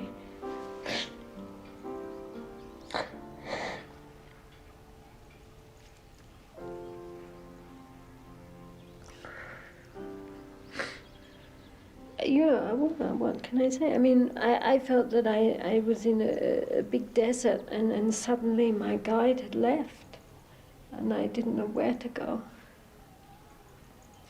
But then Annie Loder and I, after a while, we just sat and meditated together, and then I realized really the Lama's are within the heart. And the Lama isn't just the outer form. But I must say I do miss Rinpoche.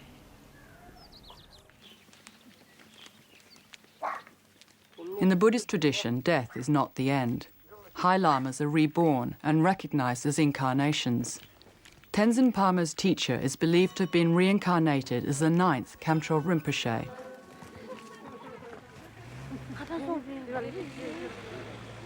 Now a young man, he has continued the support his predecessor offered Tenzin Palmo. So Rinpoche, welcome once again. As preparations are made to lay the foundations for the nunnery, the 9th Kamtrul Rinpoche is present to bless the land. We're having a ceremony for consecrating the land for the first buildings which we're going to be putting up. We'll be doing a puja for the spirits of the earth to ask their cooperation and their blessings on this project.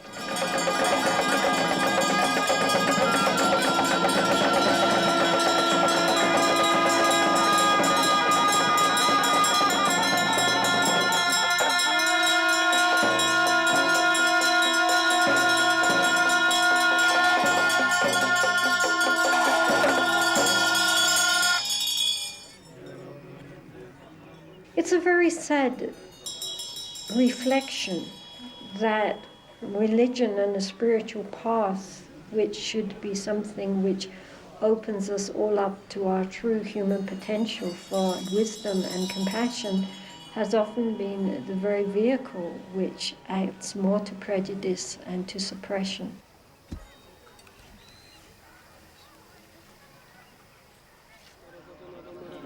I personally do not want to create any big waves.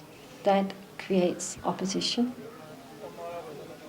I think it's just very slowly, gradually, things begin to change. The very fact that now nuns actually study and nuns debate is already something which 10 years ago was unthinkable. So things are moving. Things are moving, you know, and the thing is to go carefully and slowly and gradually, but just keep going forward.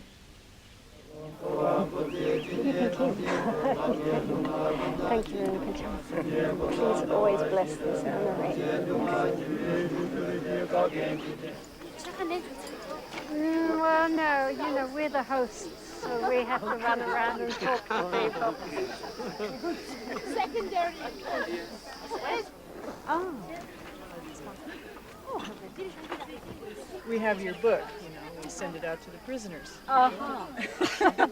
She said that he said inspire them. Yes, life in a cave, they will feel quite at home with this idea. Say, don't feel bad, guys. This is where she lived. And she chose it.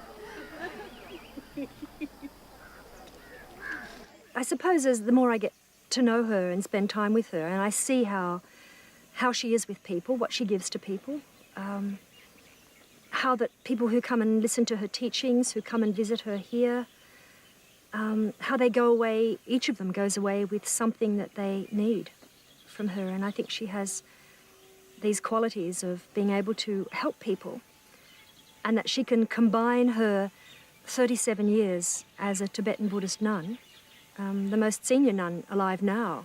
There's nobody who's been ordained earlier than her who's still alive. I think only 2 others were. That her life has really crossed a lot of boundaries, and it's covered a lot of history, if you like, about Buddhism in the West, which I think is also a really fascinating thing about her. That she saw it when the Tibetan Buddhists came out of Tibet, and she was there, and she's seen all the changes. She's lived it, she's had the teachings, and yet she can view all of this with a Western perspective.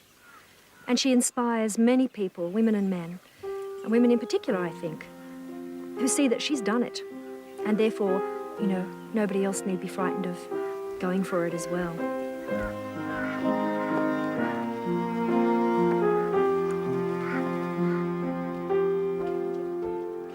Living in a cave is very different from living in a house. That's very much a shared experience. There's something very immovable about a cave, which is very stabilizing also for one's mind and practice. How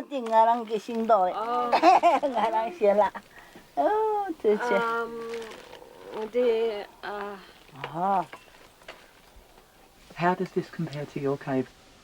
As with my cave, the rock roof is black from smoke and has mud walls, like my cave did.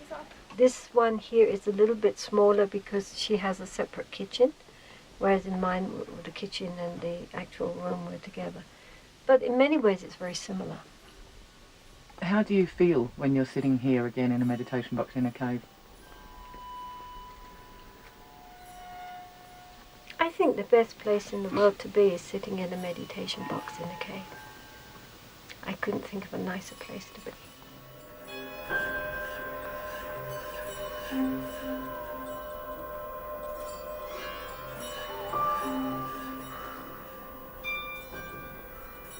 In a way, people are writing about and recording and relating to this being who doesn't really exist. Nobody believes me. But honestly, I just went to live in a cave because I wanted some peace and quiet and space. I just like being alone. For me to be alone is blissful. People always think, oh, you know, what did you get from being in a cave and all this? But I mean, I think all that is totally irrelevant. It's not like that. It's not like you're studying for a PhD and at the end you get your diploma. You know, and all the Buddhas and Bodhisattvas of the 10 directions sort of stand there applauding and saying, well done, oh Bodhisattva named so-and-so. You know, it's not that. I mean, every life, if it's used with any kind of consciousness, is a journey of discovery. And being in a cave was likewise a journey of discovery. It's not that you're arriving anywhere, but you're journeying. The journey itself is the important thing. The spiritual life is an ongoing process. You breathe in and you breathe out. Well, I breathed in by being in retreat, then I breathed out by trying to help to raise the standard for women, the potential for these girls that they can study and practice. And after that, then I need to breathe in again.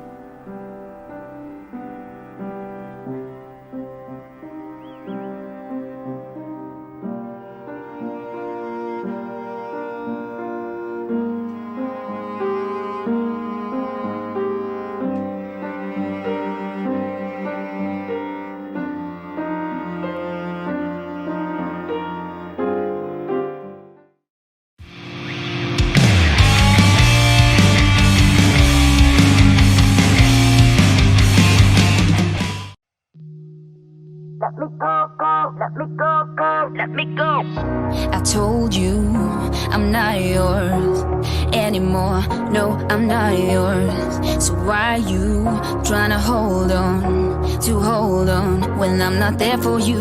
Wanna take a different lane, wanna play my own game, and I don't need you here, so won't you let me go? Wanna take this ball and chain that you have put on me and throw it out the window. I think that you should let go, cause you know this is not meant to be. Let go. Maybe I should have known that you are not the right one for me. Let go. I should have known, I should have known you are not right for me, so let go. So let me go, so let me go. You are not right for me, so let go, go. Let me go, go, let me go, go. Let me go, let me go, let me go, go. Let me go, go, let me go. Go, go, let me go, go, go. Don't call me, I don't wanna talk to you. I'm better off not talking to you. But why you trying to hold on, to hold on, to hold on? Wanna take a different lane, wanna play my own game, and I don't need you here, so won't you let me go? Wanna take this ball and chain that you have put on me and throw it out the window. I think that you should let go, cause you know this is not meant to be. Let go. Maybe I should have known that you are not the right one for me. Let go. I should have known, I should have known you are not right for me, so let go. So let me go, so let me go. You are not right for me, so let go. Let me go, go, let me go, go. Let me go, let me go, let me go, go. Let me go, go, let me go. Go, go, let me go, go, go.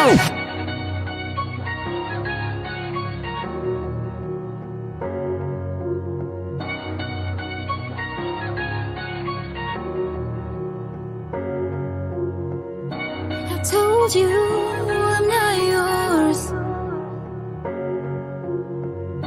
so why are you trying to hold on?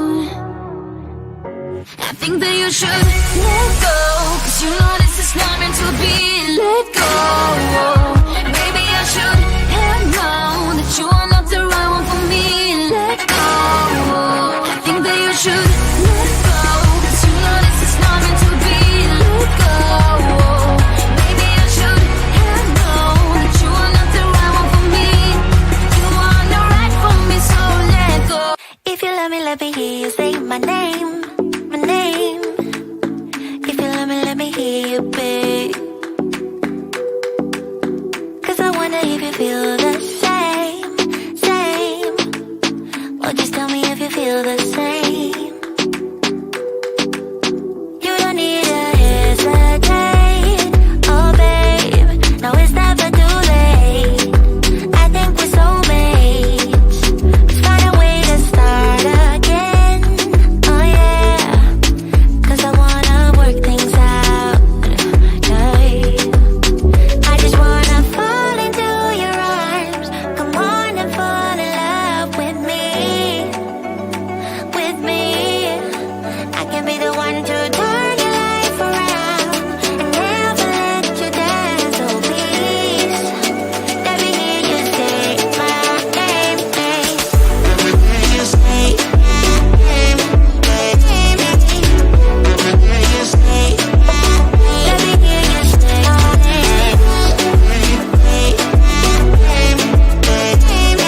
coming our way.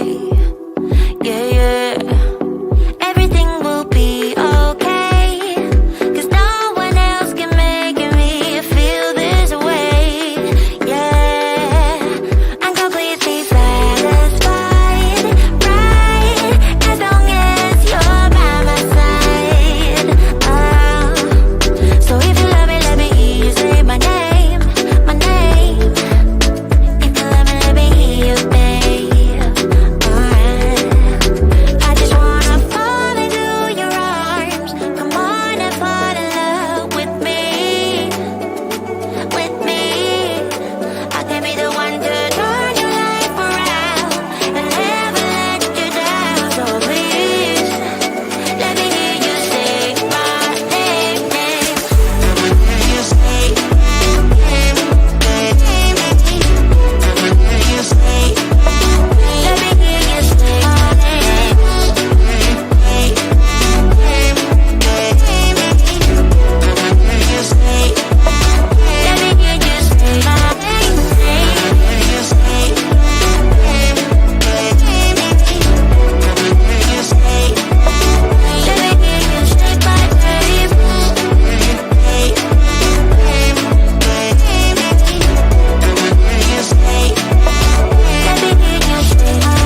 I'm not yours. So why you trying to hold on when I'm not there for you?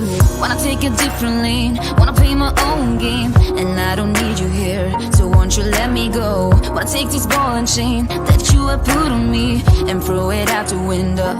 I think that you should let go, cause you know this is not meant to be. Let go.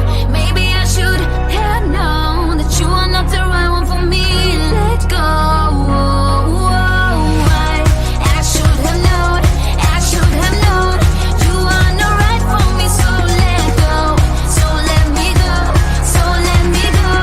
You are not right for me, so let go, go. Let me go, go. Let me go, go. Let me go, let me go, let me go, go. Let me go, go. Let me go, go, go. Let me go, go, go.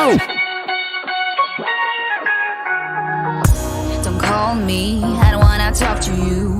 I'm better off not talking to you.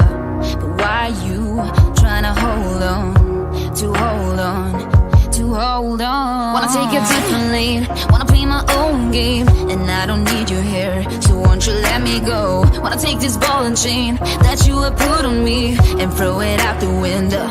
I think that you should let go, cause you know this is not meant to be. Let go. Maybe I should have known that you are not the right one for me. Let go. I should have known, I should have known you are not right for me. So let go, so let me go, so let me go. You are not right for me, so let go. Let me go, go. Let me go, go. Let me go, let me go, let me go, go. Let me go, go. Let me go, go, go. Let me go, go, go.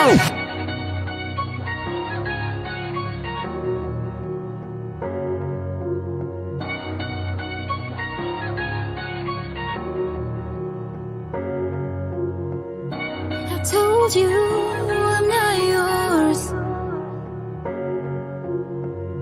so why are you trying to hold on? I think that you should let go, cause you know this is not meant to be. Let go. Maybe I should have known that you are not the right one for me. Let go. I think that you should let go, cause you know this is not meant to be. Let go. Maybe I should have known that you are not the right one for me. You are not right for me, so let go. If you love me, let me hear you say my name, my name. If you love me, let me hear you, babe. Cause I wonder if you feel the same, same. Or just tell me if you feel the same. You don't need to hesitate, oh babe. Now it's never too late. I think we're soulmates. Let's find a way to start again, oh yeah. Cause I wanna work things out, yeah. I just wanna fall into your arms. Come on and fall in love with me, with me. I can be the one to turn your life around and never let you down. So please, let me hear you say my name, name. You say name, name, you say. Let me hear you say my name,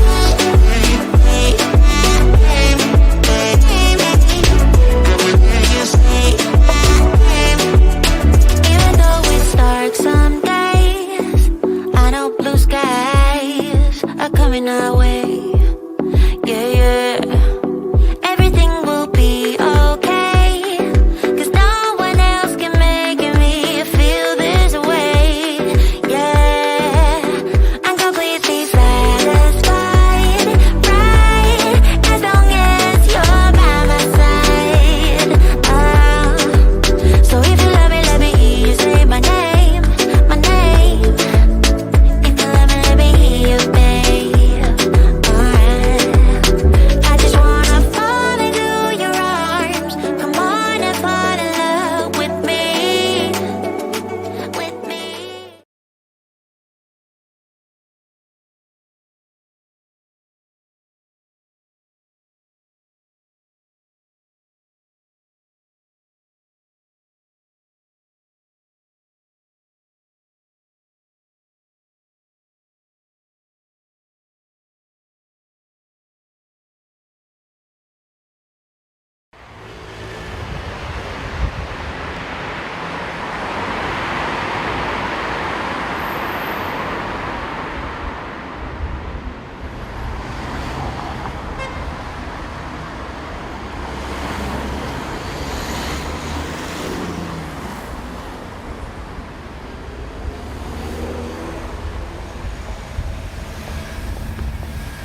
I'm Irfani. I'm from Afghanistan. I want to stay in Europe, so to save my life. For this reason, I left everything. Still, my family, my wife, my country.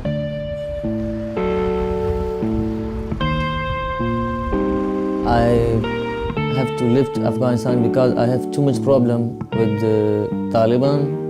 Sometimes from the government, I didn't have peace from any side. I start life in Europe since 2007. I was 3 years and 6 or 7 months in Greece. Then I came to France. I start more life in France.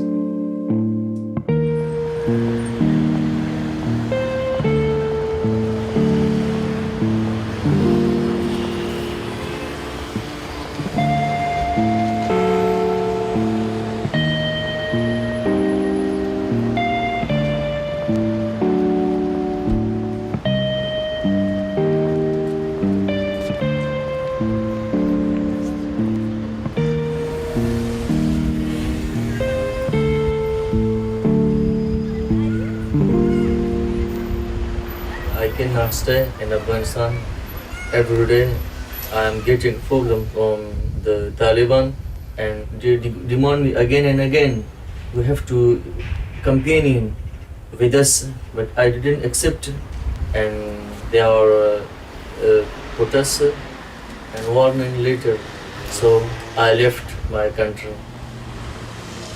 If I return to Afghanistan, my problem will be get more and more problem because Taliban is our village persons. They know me better than everyone. They know he escaped from us. They knows I don't accept any proposal of them. So if I return, they don't listen my speak and they kill me suddenly.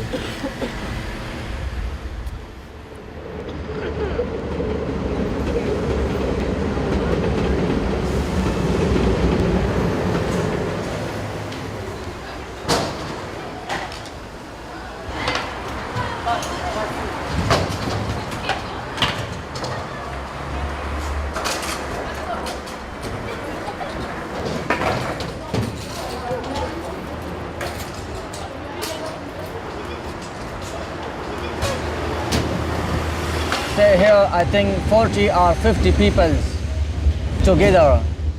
From other side of us, the train is coming and going.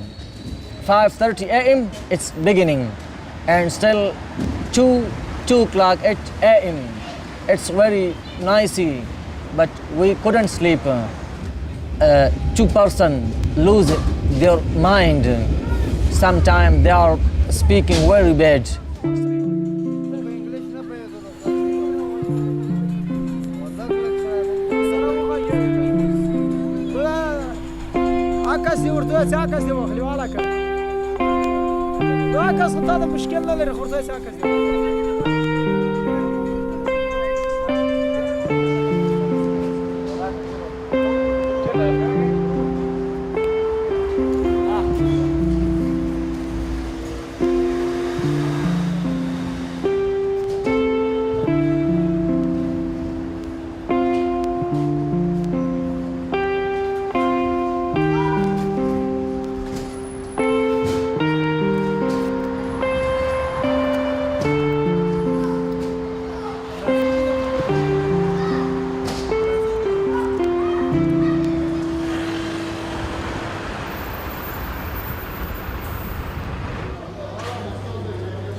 When I come to France, I went to France or Brazil. During the 3 months, I got recipe C.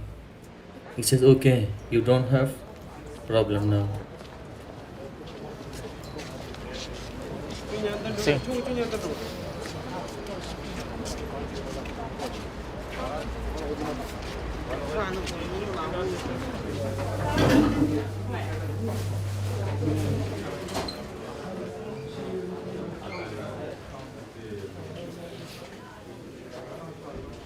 Mon famille, ils sont tous educational people. My brother is a doctor, and the other is an engineer. My father is a professor of the school of the girls, and 350 students. They are coming to school and learning a lot of things. So the Taliban doesn't accept it that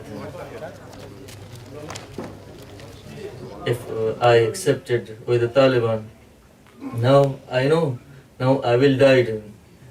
And my brothers will be not educated. They also will be campaigning with the Taliban. Because this is the rule, one brother is died, they have to take his plus another brother. And step by step, they will killing everyone. Donc ça c'est ton courrier du Pôle emploi. Ça va venir mais c'est dans 10 jours, il faudra attendre. Ils vont vous l'envoyer. Bonjour.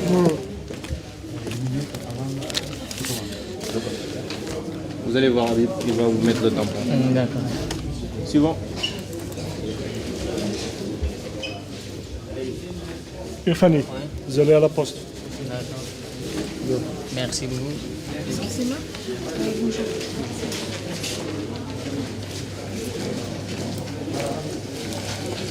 Then I have to go to Kuala Lumpur. Kuala Lumpur gave us money.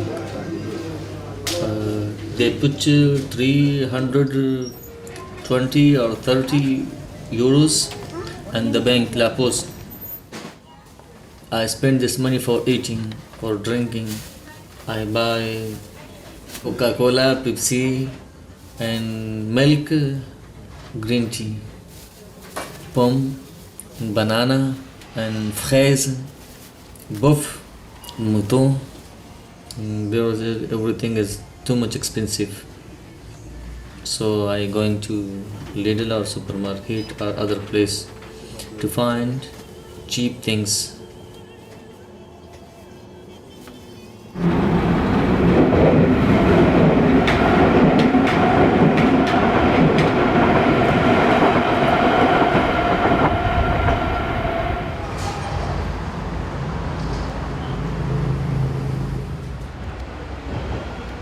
When I was a child, I want to make myself politics or ministers, but I didn't get anything during the 30 or 40 years. Only we are getting fighting, only destroying, not other things. When I come to France, I see a lot of things. This is very experience for me.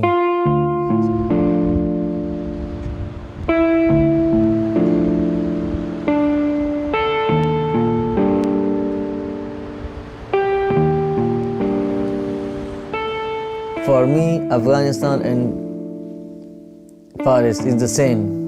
Only difference is peace. I get here peace, not other things.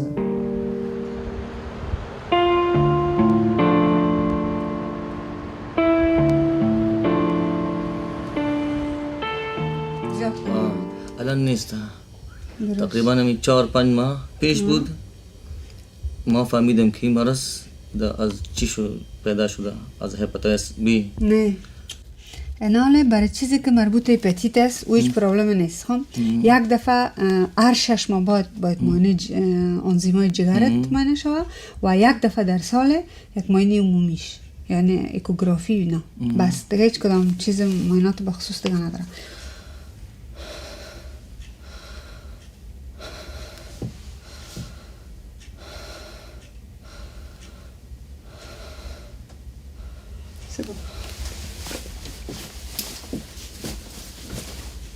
درد نداری اینجا؟ نه اینجا؟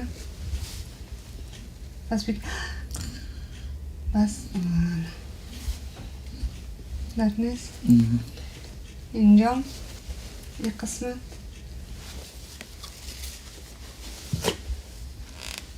خوب لوکس خدا کردی بریزیه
every day I want to know the situation, especially in Afghanistan, because situation in Afghanistan is very worst and very dangerous.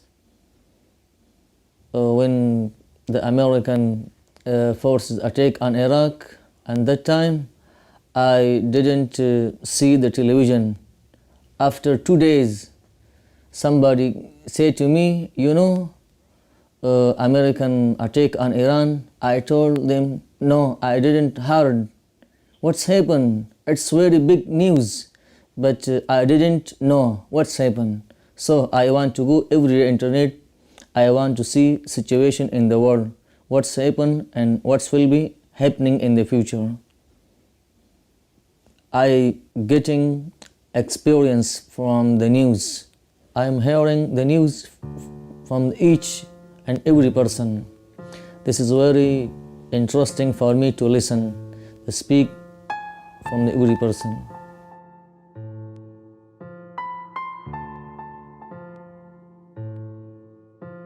Some of my friends is online.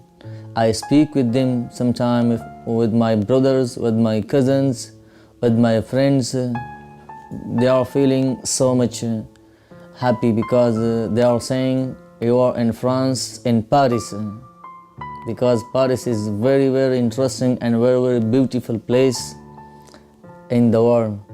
They are saying to me, how is Paris? About population, about the cultural. I'm saying it's okay, I'm very happy. They are saying you are getting too much delicious from your life. Sometimes they are looking me and laughing. What's your address? What's your cultural? You have changed everything. I told them and I laugh. This is France, no Afghanistan. If I stay in France, I have to wear this culture of French people.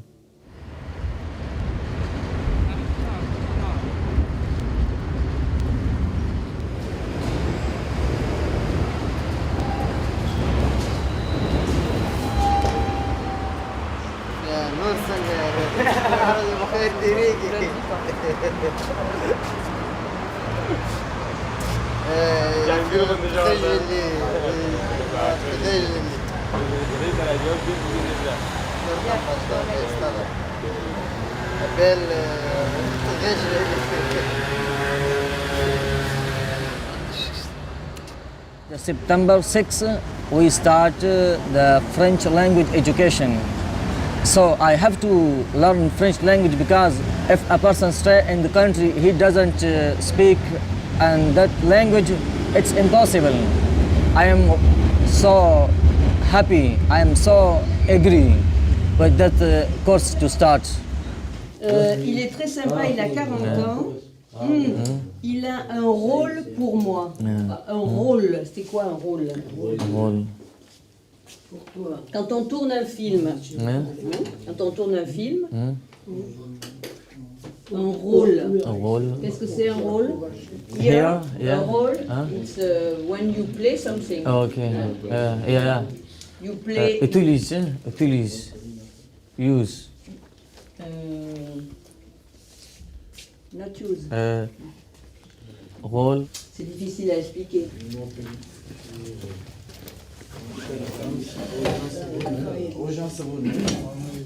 آدم شیطان این آرام جنتی میشه مهربان خوب مشان میشه شیطان بد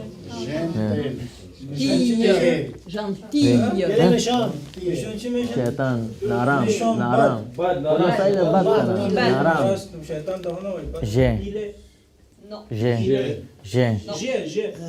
J'ai mal à la tête. J'ai mal à la tête. Et là on ne dit pas je ai parce qu'il y a deux voyelles. Oui. Deux voyelles, apostrophe.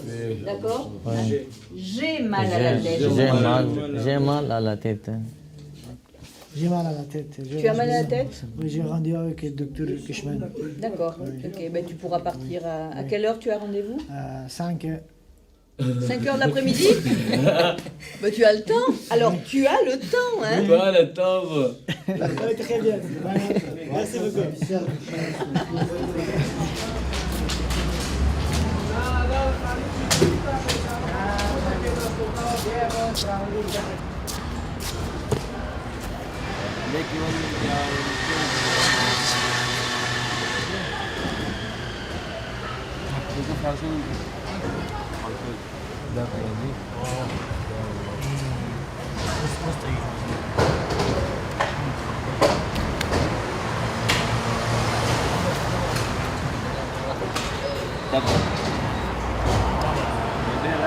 Khede. Khede.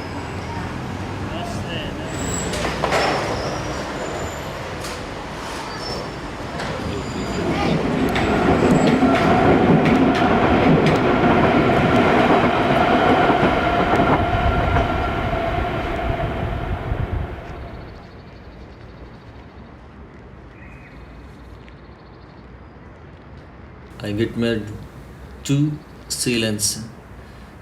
Doesn't know anybody, just my family. When I see I like her, so I say to my parents, I want to get married with her. He says, okay, we will try. What's happen in the future? But I didn't say to anybody because in Afghanistan it's not religious, because this is not good things to show the people. I want to see, but I don't know when and where. If I got to President's Court, I will bring her here to France.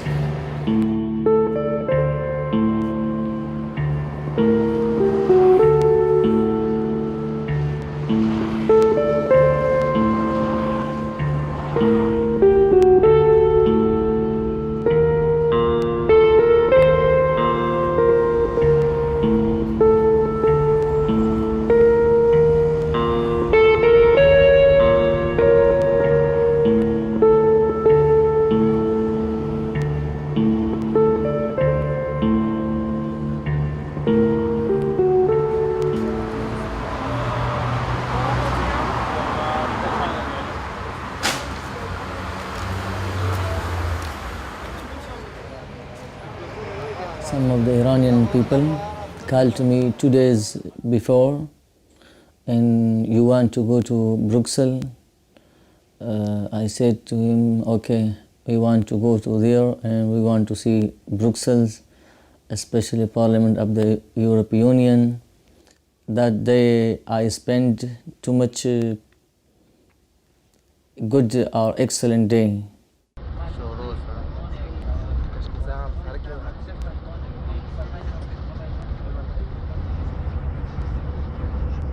I want to see senior person, senior ministers.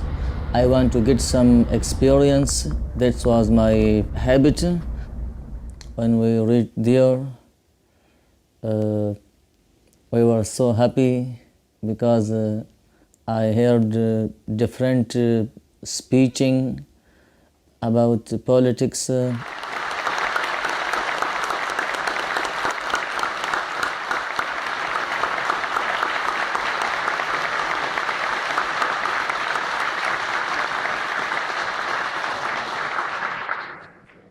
I'm very proud to present General James Conway today. He is the 34th Commandant of the United States Marine Corps who has served in Iraq.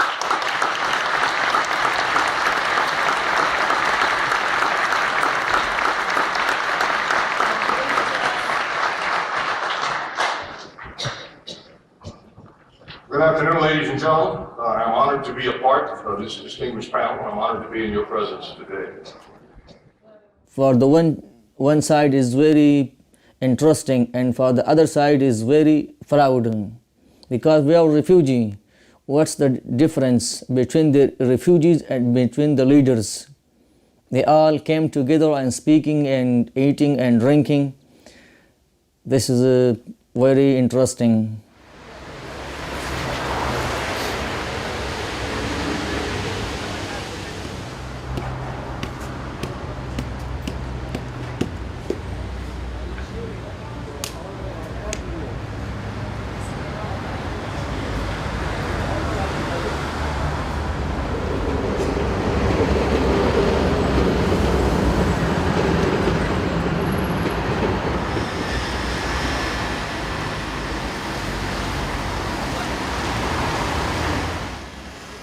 I met with Nasib in 2007 in Tehran.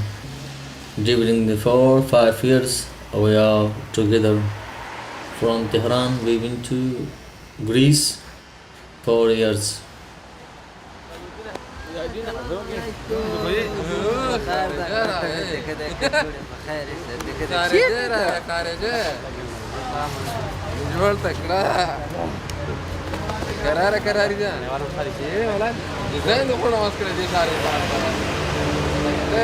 Aujourd'hui, je crois que 5-6 quelqu'un, elles prennent chambre dans votre ville de France.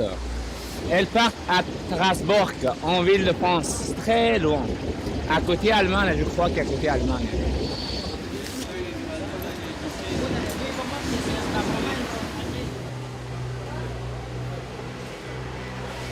I see Nasib like small brothers because during the 4 years I didn't see any wrong things, any wrong mistake, and so also he doesn't see any wrong things from me.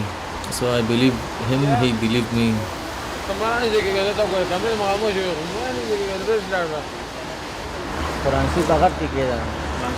Yes, 9 months we are together here on the playground. Then government send a ship to Strasbourg and for me stay here in Paris.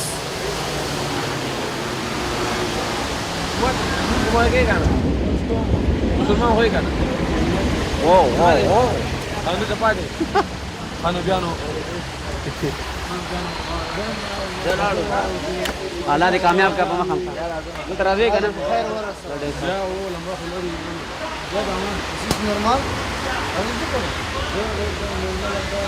السلام عليكم ما نزغل تشي لا شيء غير لا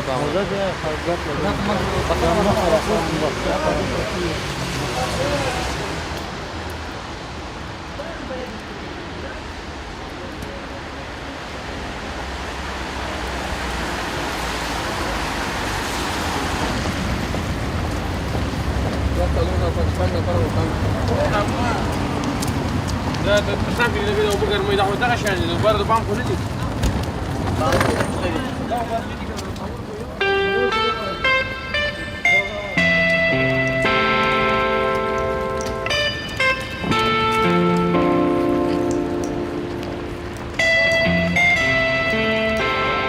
We did everything during 4 years because every time, day and night, we are together, living, coming and going and buying and drinking.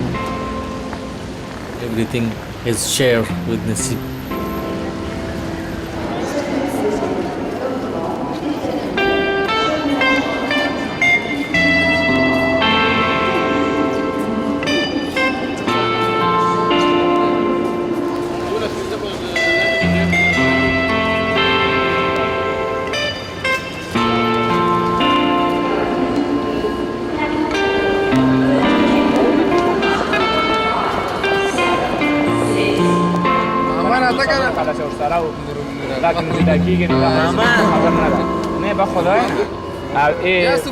فيلم باب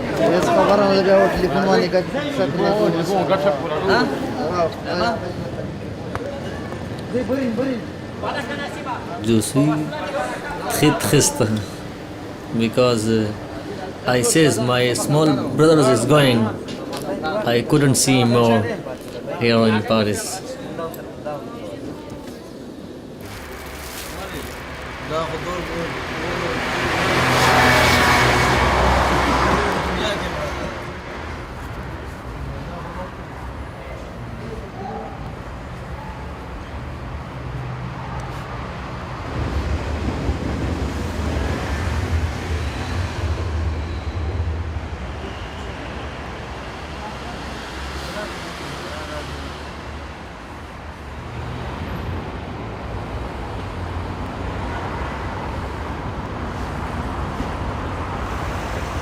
today I have with the French students, we have to go now to do conversation with them.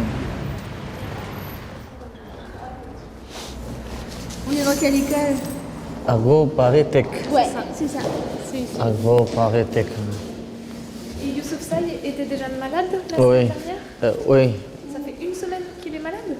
Il a été malade tous les jours? Zono. Sa jambe? Oui, sa jambe. Elle est mal. Très. Non, non cassé. Autre problème.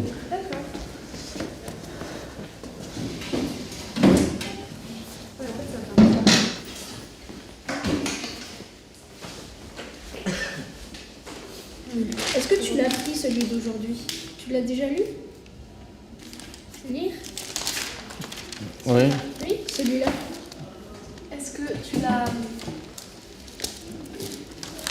vu ou est-ce que aujourd'hui tu as déjà pris un journal ou pas encore? En fait, elle te demande si le journal du lundi 5 décembre, aujourd'hui, tu l'as déjà ou pas. Mais c'est là qu'il bloque. C'est avoir déjà le journal. Déjà? Est-ce que- C'est quoi ça déjà? Alors déjà, ça veut dire... c'est comme ça. Ah. Tu l'as déjà vu? Déjà. Déjà. Non. Non. Bah voilà. Déjà. On dit par exemple, j'ai déjà mangé. Oui, oui, d'accord. J'ai déjà dormi. D'accord. Je l'ai fait avant. J'ai compris maintenant. C'est bien. Et donc, as-tu déjà lu le journal d'aujourd'hui? Non. D'accord. Moi non plus. Moi non plus. C'est première, je vois ça. Ce journal. Il parle de quoi? De la crise.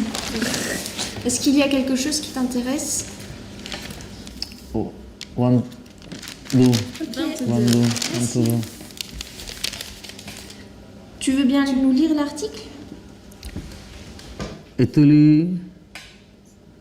Utilisateur. Oui. Utilisateur est sans procurer préoccupé. C'est ça. On va s'arrêter là. Stop, oui. C'est très difficile. Mais tu te dis très bien. C'est très bien. Oui. Tu demandes, très, je repense, je, viens. Je vais bien. Je viens bien, oui. Je vais bien. D'accord. Je vais bien. D'accord.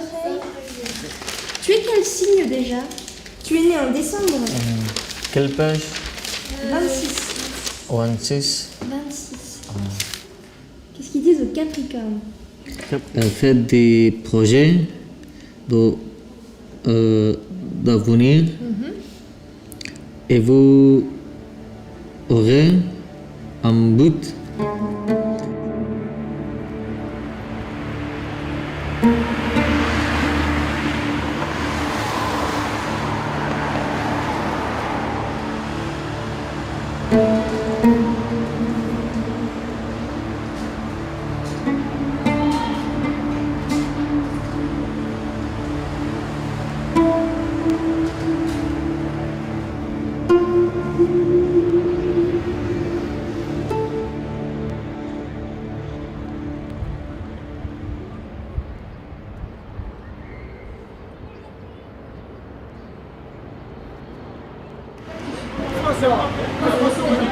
السلام عليكم. بس دو چای لازم دارم. مهربانی. تشکر. زنده باش.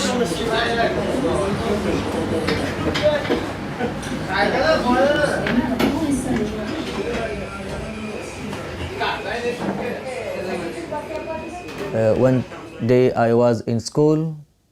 Some of the personnel of France Tardazil called me. Can you come tomorrow at 2 o'clock? We will give some paper for your permission to enter the hotel. I was very happy because a little of my aim, it's complete. The hotel is better than the playground. It's a beautiful place. We sleep good and excellent and peaceful and comfortable. And I have peaceful, my mind is now it's okay. But I think it will be going better in my future.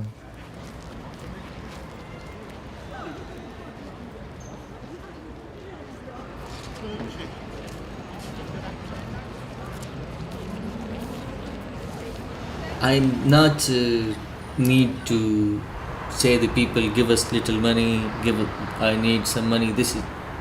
I don't like this. In Afghanistan, there's no factories, there's no government, there's no schools, there's no solutions. If a person doesn't have wife, for example, father and mother and brothers, and he's disabled person, what does he do? He has to wants money from the people on the street, on the road. And here in France, they can go to hospital, they can get medicine free. There's a lot of solutions. If the government doesn't have liberty, the people also doesn't have liberty. Liberté.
First April is my 1 year complete in France, but I don't know more how long more I will wait for the meeting with the Ofra.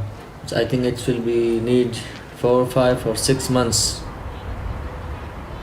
I feel good answer, but I have to stay if they give us paper or not. Now I know culture of France and little language and the law and the people and government. It's better to stay. My aim is that to keep my life in France as did other people. Very calm, very silence and very peace.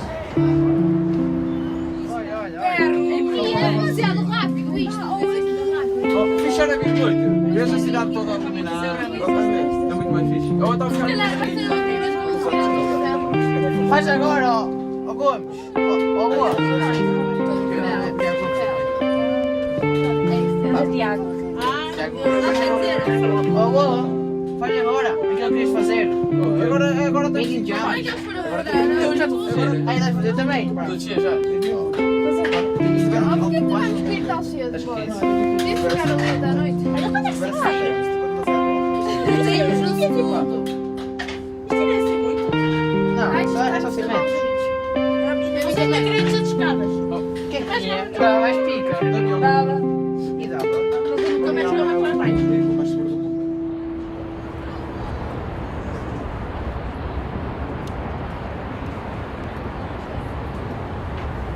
Je suis ravi de visiter la Tour Eiffel. Comme ça, non?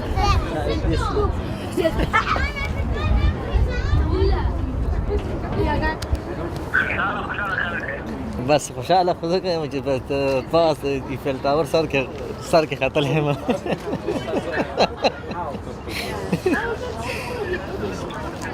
نو خدای پاک من راغورځي که زمونږ دپاره راغورځېږي پوه شولې بس دا روغتیا نه مقرره دی ټوله کولج فاورې سره مې ویني یک رفیق هم هست فرانسوی همراه ازی رفتیم he says be careful don't fall down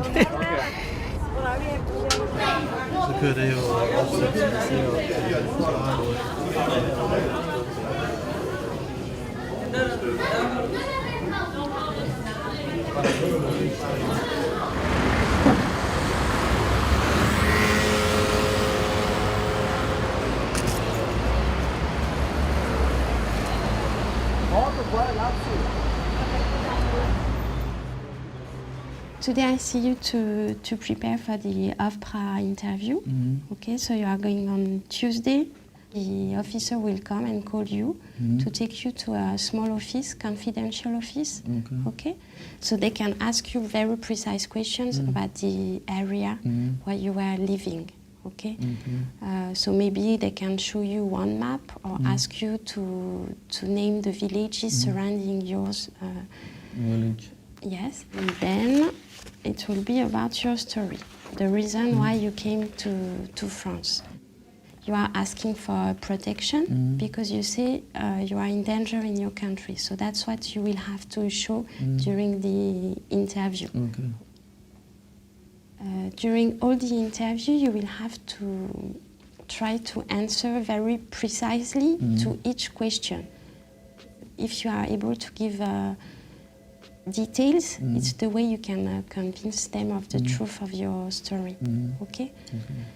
The most important questions at the end of the interview is what would you think will happen if you go back to your country? You say if you return to your country, what will happen? The government is the old government. The Taliban regime is the old regime. They are not changing. They are not new. Do they change his behavior or they change his decision? Their decision, one decision. When they are alive, they never change his decision. And so, I am not new. Le même problème, la même personne.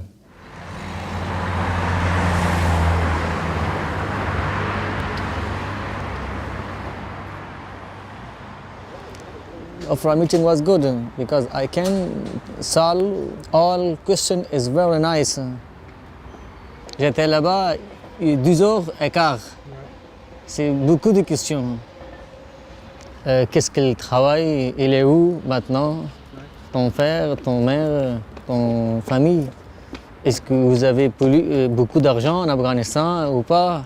She's speaking too much about my religious, about my education in Islamic religious. Right. What do you want to be in the future? And when did you go to there? I say I want to make myself like our professor Qazi Fazlullah. I say to her, I want to make myself like Qazi Fazlullah. He can speak English, Urdu, Farsi, Arabic, and sometime he's going to America. He announced meant for the Christian people, Islam like this, Islam is a good religious, Islam like this. It's a good man. Because if he doesn't a good man, how can he go to America with his turban and his beard? I hope I will get the good answer. Good answer mean for this 15 years, inshallah.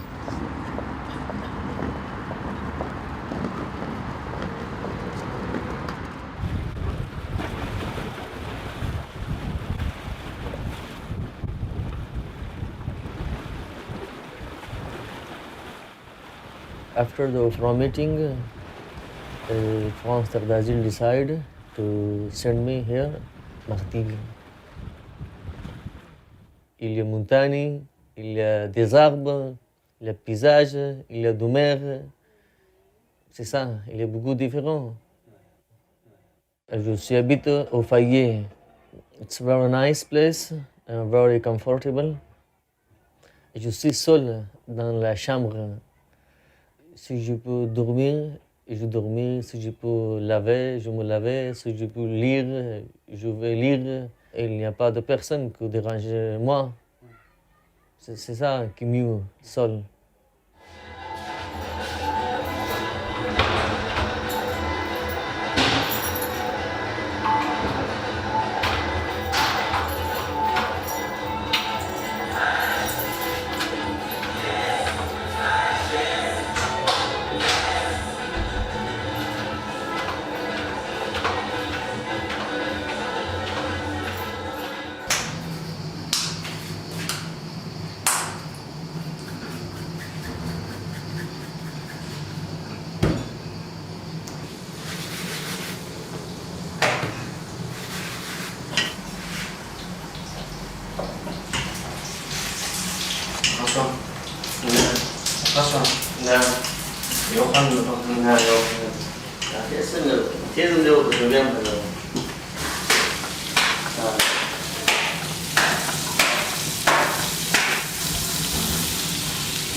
I was in madrasa 16 years, but without he's not terrorist, but maybe he's dangerous than the other person, and they said your mind is changed than the other people because you are educated Islamic religion, so we feel danger, but I will never heard wrong things in madrasa. If a person going to madrasa, he's getting 16 years education, then he want to kill himself or then he want to kill other people. This is not the educated person. I am not terrorist. I don't have any link with the terrorist. I'm not dangerous. So as they feel, but this is wrong, absolutely wrong.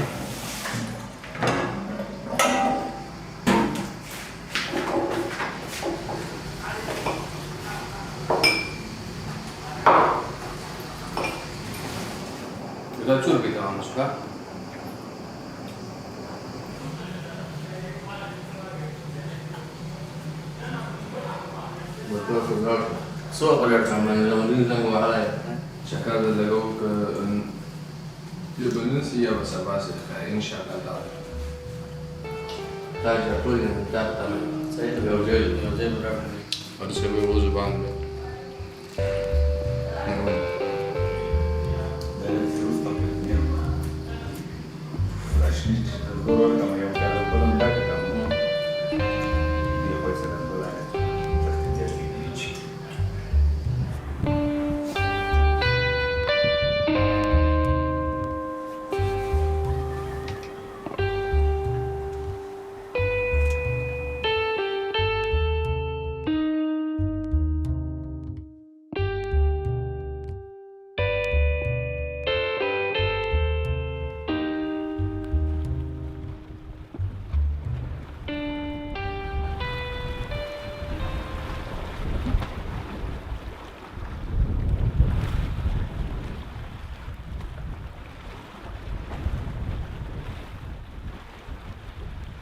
when I was in Pakistan, and the people say to each other, the non-Muslims is not good people. They are killing the people, and they are kafir, but they don't know what's the meaning of kafir. So also sometimes I thought, how is the kafir? Kafir like me, they have 4 legs and 4 hands. But when I come to Europe, I say everything is okay. That was a propaganda against the non-Muslims. This is the media of the people who is making problem between the Muslims and non-Muslims. But I'm very unhappy about from those people who are saying to me, non-Muslims like animals, they are stupid. But that is a totally wrong idea. This is the beginning of the war between the 2 groups. This is not good, and I see myself, it's totally changed.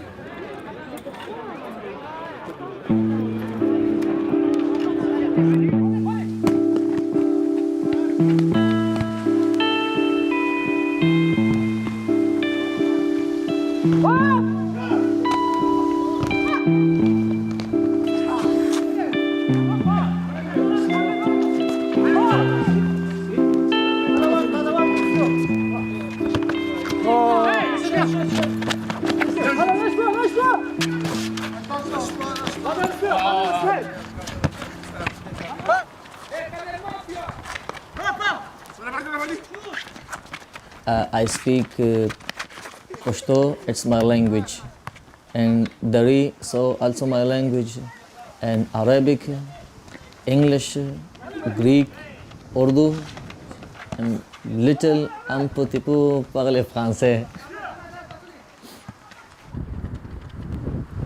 I spent less than 4 years in Greece.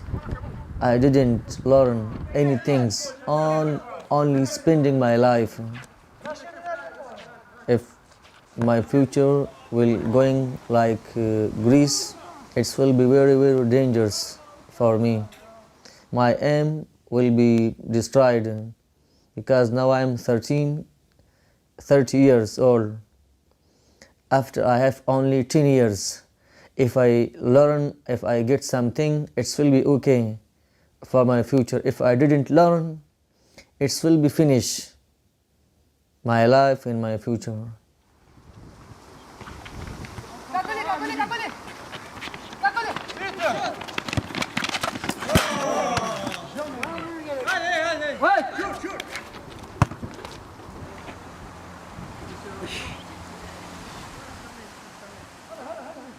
France is a very good country. France people is very interesting, and I hope my life will be interesting as they have.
Saturday, February the 7th, 2009.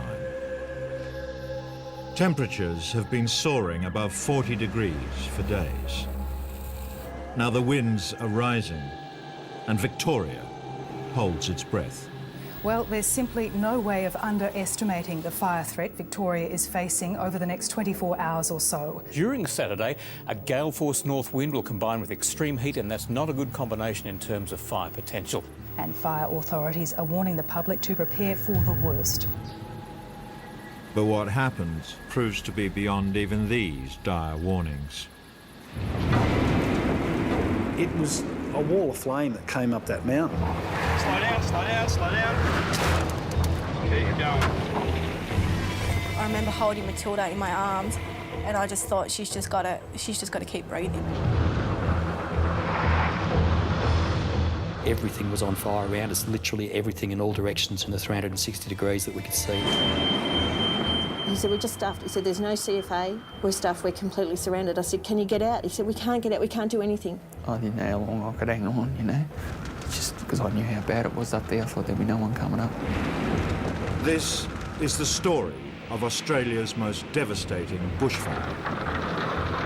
A day of disaster as it unfolded to those who were there. Get in here!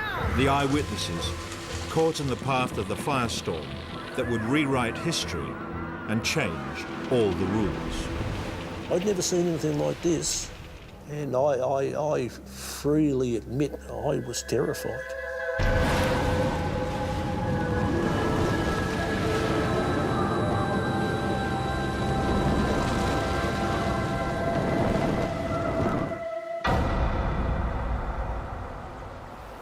"45 kilometres northeast of Melbourne, in the country township of Kinglake, Mick and Jen Clark are packing for their long-awaited holiday. They leave on Monday. Oh, we're looking forward. I marked down 100 days before we go, and I cross them off my calendar. 99 to go, 98 to go. That's how anxious I am to go. Hi, my name's Neve, and this is my house. I'm going to show you around today. And my granddaughter Neve, she's a great help. She's buzzing around us and running wild. This is my cat, GT. Say hi, GT. She was unpacking, putting it in the fridge and working out what was going on the holiday with us and what was being left for Danny, because Danny had just started holidays and he was in the house, he was home. He was going to be home the whole 6 weeks that we were going away. Part of the holiday plan is for Mick and Jen's son Danny to stay and look after the home and their wilting plants. You ask him to make sure he waters them, and he says, yeah, I'll do that, you know. Or feed the chook or something, you know. So, yeah, that's the other thing he has to do, feed the chook. So. Across the road, the Kinglake CFA captain arrives on shift. He is one of 7,000 Country Fire Authority volunteers and staff who are like soldiers waiting for a war that may never happen. I fully expected to sit inside the fire station in a nice air-conditioned comfort and nothing happened for the whole day. That's what I expected. I suppose you've got to look at the history too. I mean, how many times has a fire come through our area? I mean, 26 fires were pretty bad. I think the 39 fires. I think there's something happened in the 60s that came up from the south. But there was captains sitting in probably stations all over Victoria expecting the same thing. Mid-morning in Melbourne, and senior firefighters are gathering. They're studying the Fire Danger Index, combining temperature, wind speed, humidity and fuel data. It measures the risk of a bushfire on a scale of 0 to 100. Today, the index is peaking close to 200. In my mind, I'm worried. I'm concerned. I'm thinking to myself, this is a day that, you know, it's not going to be an ordinary day. It's going to be an absolutely horrible day. Yet I know I've faced days like this before, and through Providence, nothing actually happens. If a fire does start, there's a well-established chain of command. Reports of fires from the front line are published on the authority website. Armed with this information, ABC Radio, the designated emergency broadcaster, transmits the warnings. 774 ABC Melbourne and ABC Victoria, your emergency services network. Bushfire information.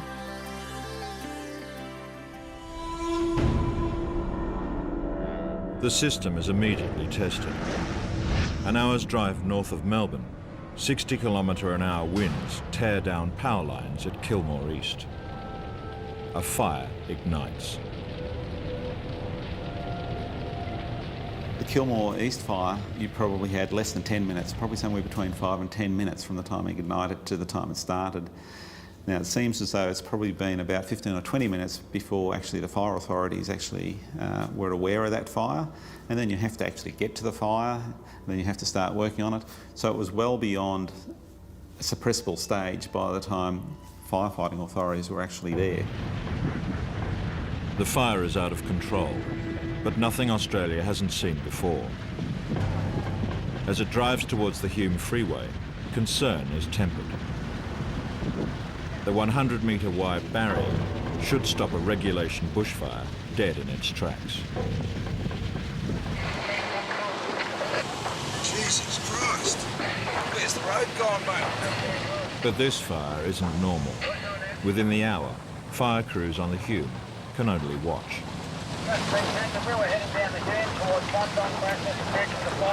Watch it on the right there. Watch it on the right. Keep going, mate, keep going. The 4-lane freeway offers no resistance.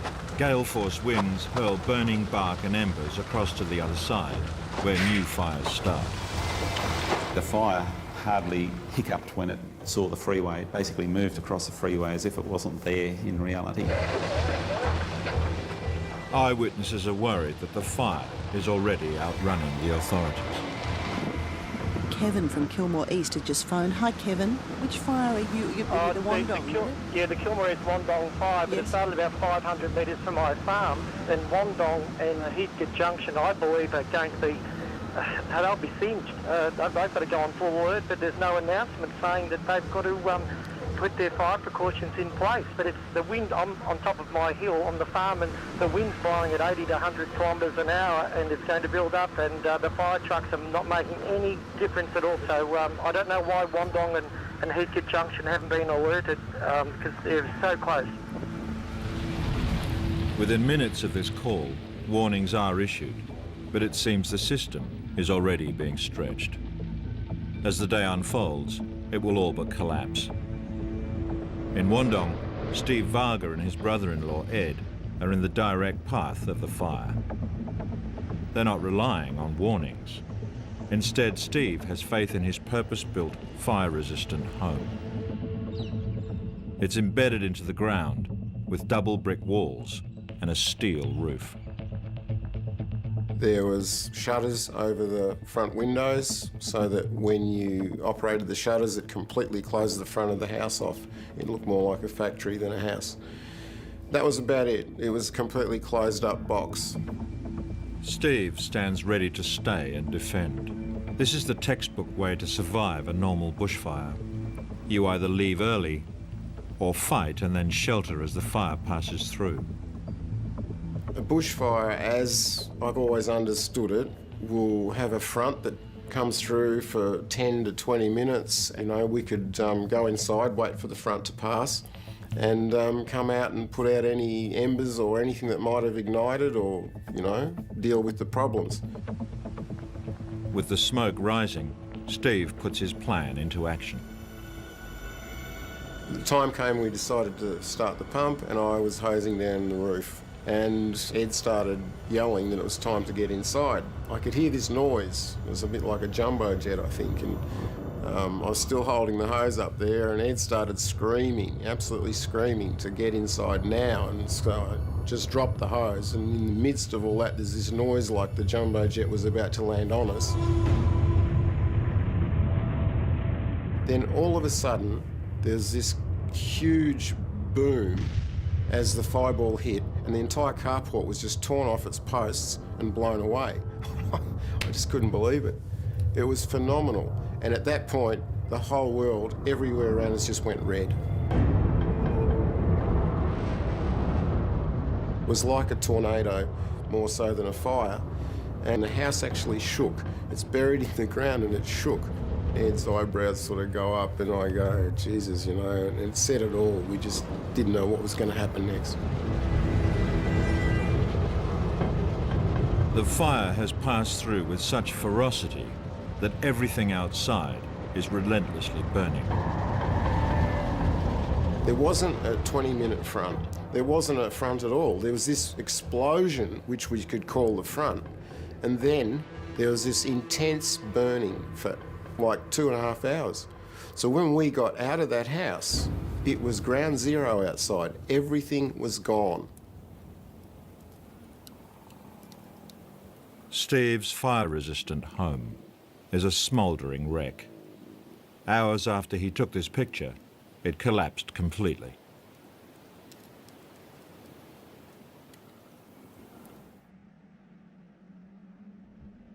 The Vargas have lost everything they own. Their neighbours lost much more. Stephen Lackas stayed to defend the family home.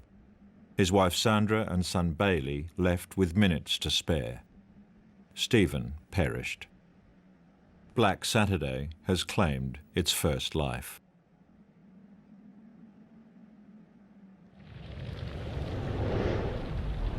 Wandong burns, and the fire moves onward and upward into the Mount Disappointment State Forest.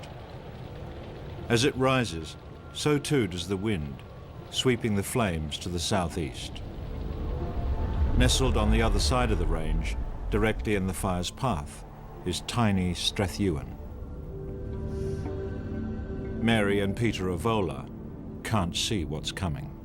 Pete, you know, had the pump on, he was keeping things moist, and I'd made some port wine jelly with blackberries and strawberries and things in it as it was hot. And I said, you know, would you like that? And he said, oh yeah, I'll have that with some ice cream and that'll do me. And I think the cricket may have been on that Saturday. So we just sat for a little while and watched the cricket. And then he said, oh, I'll go back out and move the hose. And still, we were calm and enjoying it. The Avolas feel the heat, but not the danger. And there is a failure of the system. CFA staff prepare a draft message predicting that the fire could hit various towns, including Strathewen. But the warning is not sent to the control room to be uploaded onto the CFA website. Mary and Peter have no idea what's heading their way. I said to Peter that I'll just get on the internet and have a look and see what's going on. So I got onto the CFA site, but all the fires that were going on were sort of a long way away, and the time element, you know, there was nothing at all about anything that was near us.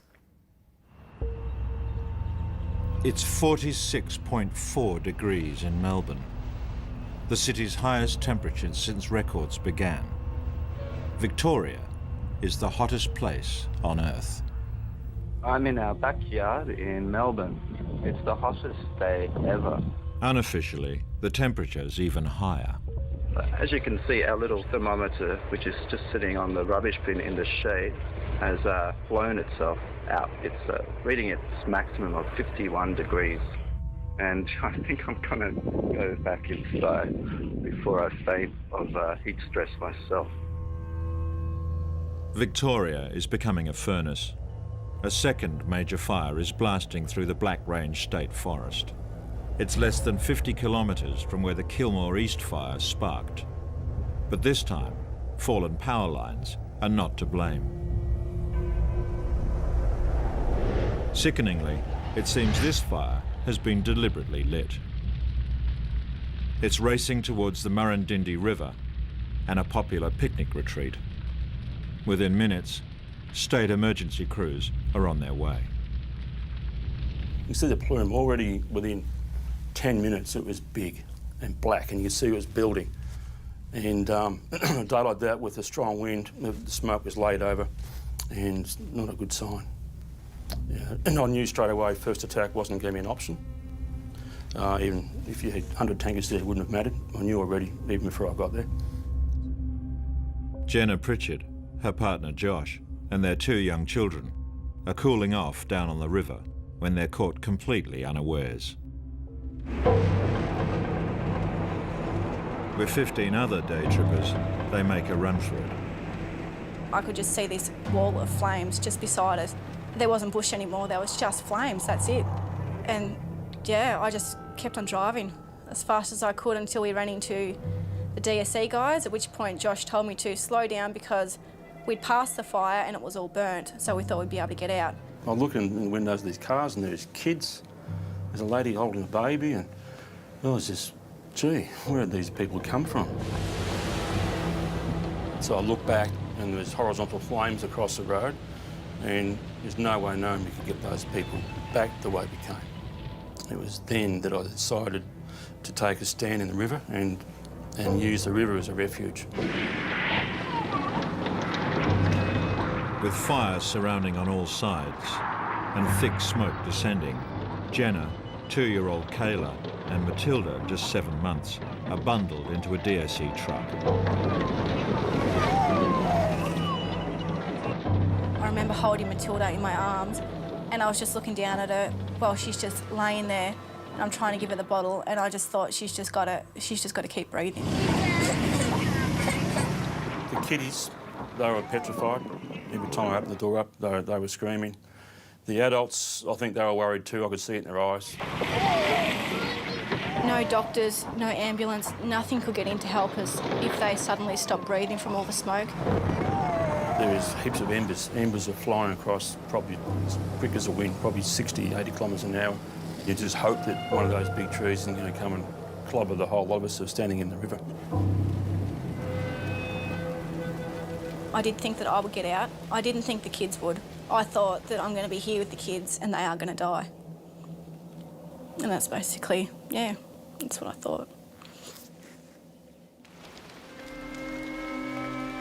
It's almost 2 hours before the fire finally dies down. Jenna and her children make their escape. I just remember just gasping for air. It's just like there wasn't a lot of oxygen in the air. It was that hot and that stuffy, and you're just breathing in smoke. You could barely even breathe. The toughest moment for me would undoubtedly be when I opened the door of one of the vehicles up where the kids were in, and I took a little girl out, and she just hung on to me so tight. And I just kept saying to her, "You're going to be okay, you're going to be okay." And I was trying to cover her from the smoke, and it was only about 10, 15 steps, and we're in the vehicle, and she was safe anyway, so that was good. That was the hardest moment and the best moment, probably. Murrindindi is the 15, 20 k's away. That's where the seat of the fire is. A keen amateur cameraman films the fire that almost claimed Jenna and her family. The wind is blowing across in front of me from my right to my left, in which direction the smoke is. But like hell, I hope the fire doesn't change direction. Just a few yards away, his heavily pregnant daughter Emma, son-in-law Jonathan, and 3-year-old grandson Otto are at home in Buxton. With the fire heading away from them, things are fairly calm. Hello everybody. There's young Otto. Emma, who is expected to produce it any day. Dear, oh dear. There was a woman actually sunbathing down at the river. One of our neighbours from the other side of the river was lounging, in a banana lounge chair with her stubby. And one of them said, "There's a fire," and she said, "I've been in the country 30 years. That's all right. Know what to do in fires." I'll just jump in the river, she I'll says. just jump in the river. I'm like, okay, that's a plan, I suppose.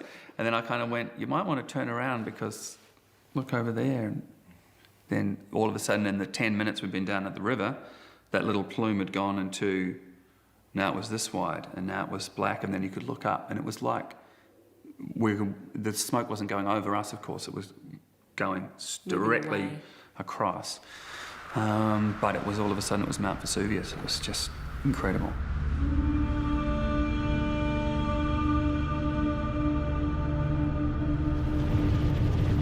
By mid-afternoon, the catastrophe has begun. 10 uncontrollable fires are now burning. 9 major roads and highways are blocked and closed. Beyond the Kilmore and Murrindindi fires, the west is ablaze at Horsham and Coleraine. And to the southeast in Bunyip, containment lines are breached. Not since the worst bushfires in Victoria's history in 1939 has Melbourne been so surrounded by fire. And it's getting even worse. In the southeast, yet another fire is well underway at Churchill, the second of the day to be deliberately lit. The worst-case scenario is unfolding. The board literally lights up, and so you get fire after fire after fire breaking out, all in and around, generally speaking, 150 kilometres out of Melbourne.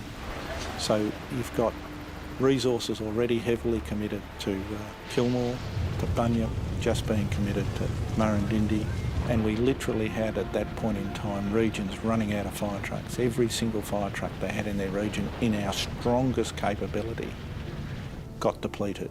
Everything. The troops on the ground are being stretched to breaking point. This tanker's been brought in as backup to fight the first fire of the day at Wandong. But all the crew can do is save themselves. Stay on burn area, do not move. It's too dangerous to move out onto the road at the moment. Just stay in survival mode. Stay in survival mode? That's an understatement. Jesus. It's coming straight at us. Just keep an eye on that. Nothing hit the truck. The battle's already being lost, and the fire marches on. A wall of flame, it charges across Mount Disappointment State Forest. Burning bark and even whole branches are picked up by hurricane-strength wind and carried 10, 20, even 35 kilometres ahead of the main front. Never before have such spotting distances been recorded. At 4:15, the monster fire reaches the ridge above the tiny township of Strathewen and explodes.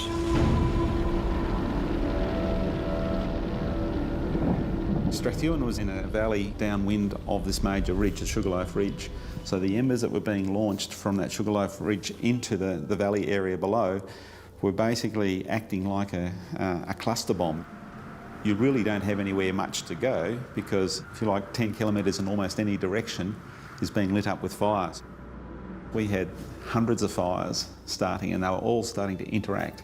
So it's basically what we describe as being a firestorm. And I turned round and I looked at the mountains, and the scene that confronted me was indescribable, because it was spotting through the mountains, and a spot would go to the size of a tennis court, then the size of a football oval, and then the timber in between would explode, the bush would explode, and you'd have this monster, and you'd look 5-6 kilometres to the east into Strathewen, and it was burning there, and no matter where I looked, there'd be a fire, and yeah, it was like something I've never ever seen before, even though I've got a lot of experience. I'd never seen anything like this. And I freely admit I was terrified. Strathewen still hasn't been warned. It seems the town is completely off the radar. Mary and Peter Avola have minutes to defend their home. It was getting hotter, noisier, windier. The sky was red and swirling. All around our property, there were fires under the pine trees. Peter was saying to me he was getting hot, his legs were burning, and we better go, get in the car. Get in the car and go, I'll follow you.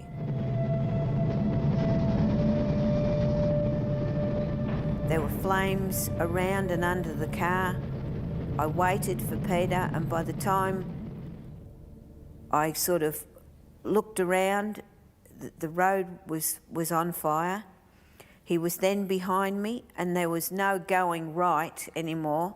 You just couldn't see what was happening. It was just burning and burning. I'd hoped that he would follow me, and when he didn't, I didn't know what to think. You hope and hope that, you know, he's safe or he would have got somewhere, but I knew there wasn't anywhere to go, only he'd either stay with the car or he'd, you know, run for his life. It'll be 3 long hours before Mary hears what's happened to Peter. At the same time, a friend of 40 years, the local CFA captain, is trying to get into town. I'd got about 100 metres in down this road, and I thought, I'm going to kill everyone, self included, because the flames were all over the top of us, and I thought, I'm going to kill everyone, because I know the road intimately. I live on the Flaming Road, so I knew the road. I knew that it was, the bush had got heavier and heavier as we got into Strathewen. I thought, I'm going to kill everyone. You know, you're a fool, man. So I stopped everyone and we backed out. Behind us, man, behind us. As David McGay battles to reach Strathewen, refugees stream the other way. Taking to the road is supposed to be the most dangerous thing to do, but for some, it's the only choice.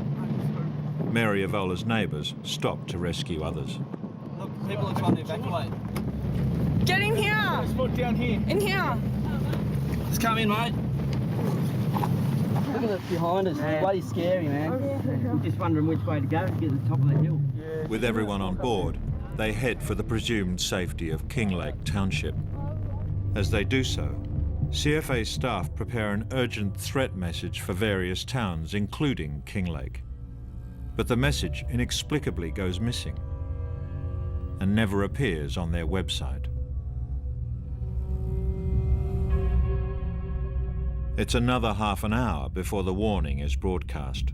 Radio is relying on overwhelmed CFA officials for information. The communities of Clonbinane, Mount Disappointment, Kinglake, Heathcote Junction, which is actually next to Wandong, Upper Plenty, Hume Vale, Reedy Creek and Strath Creek may be directly impacted on fire in the coming time frame. Half of the places singled out for warnings are already on fire. Kinglake still waits. The Clarks have put their faith in the CFA website. It's a case of no news is good news. Jen and Danny were on the internet checking out all the fires, what's going on, because we knew the one was in Kilmore.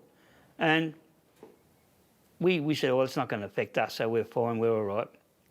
It's only if something starts pretty local we're a bit worried about, you know. 25 kilometres from the Clarks, fire is threatening Whittlesea. Mick's daughter Beck is in the town. I was really nervous, but I wasn't thinking about me. I was more concerned about my family. So to me, it wasn't coming to me. It wasn't going to get me. I'm in the middle of a town. It's not going to burn down a town, you know. So that's how I looked at it. 2 of Beck's teenage sons are at home. 13-year-old Aidan and 15-year-old Mackenzie. With the possibility of the fire coming their way, Dad Ross puts a well-rehearsed plan into action. Talking with my wife in Whittlesea, who was under threat, it was still agreed upon to stick to the fire plan and to move our prized possessions further away. So I grabbed Mackenzie and I grabbed Aidan, and Mackenzie helped me move the big, huge photo box with all our possessions without a problem. No worries, Dad. He was grass. And off we travelled to Nan and Pop's house. Mick and Jen aren't just further away from the fire in Whittlesea. They also live in a brick home, which has been designated as a safe house by the local fireguard group. that's when Ross, my son-in-law, came up with the other kids, the two grandchildren, Mac and Aiden, and the dog Jazz, and a big box of photos, and he put them out in the patio sort of thing. And it only seemed to be minutes after that that Mac came in and said, "Oh, while I'm here, can I have a cold bath, Pop?" And I said, "Yeah, go for it." And then when he finished, he said, "Well, let it out." And I said, "No, leave the water in the bath because that's always handy to have." By late afternoon, the sun is still high, but Victoria is black with smoke. And a part of the state is about to become an unlikely victim of the day's events. Yet another fire has been deliberately lit. This time, just 5 kilometres from the city of Bendigo and its 100,000 residents. Tim Pascoe is completely unaware. I'm tidying up the house, just doing all that stuff that gets neglected over the week. With the new air conditioner going, it's working like an absolute treat. It was gorgeous. I just got it put in the week before. The house would never been so comfortable in summer. The fire is quickly spreading, but living so close to a city, Tim is one of a majority to see no need for a plan. And mobile phone starts ringing. I go outside to take the call, and it's Mum she's up at my auntie's place in Yarrawonga, and they're having trouble with their TV, so she's wanting some advice. While I'm talking to her, well, as soon as I walked outside, I'm talking and I'm looking up at the sky, and it's like, what the... Just this intense grey sky, and just the slightest smell of smoke, but it was just like, what is this? First I'm thinking it's a bomb, which seemed really illogical, but then the next thought was, no, it's a fire. It's definitely a fire. Within the hour, there are spot fires in Bendigo's outskirts. So people living in the Maiden Gully and Long Gully area are being asked to please implement their fire plans. So it's literally in the CBD, Jonathan? Not quite the CBD, but it is certainly approaching built-up parts of Bendigo. Goodness me. Standing between Tim Pascoe and a looming wall of flames is a garden hose. We've gone running out the back just in time to see this monster fireball just hurtling right at us. All we had time to do was drop the hoses and just scream, run. And we ran for our lives basically up the side yard and up onto Union Street. Turned around and like this first waves hit the back of the house, and you could almost shook the house. It was a solid object hitting the house, And then there was another wave, whack, it's hit it again, and she's just gone up like that. Tim's house is one of 58 destroyed in Bendigo. It was tragic, but at the end of the day, we walked out of there. A lot of people couldn't do that.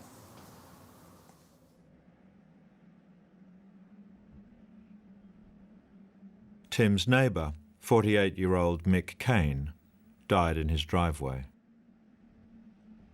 His wife Carol and sister Jill helpless as he tried to escape.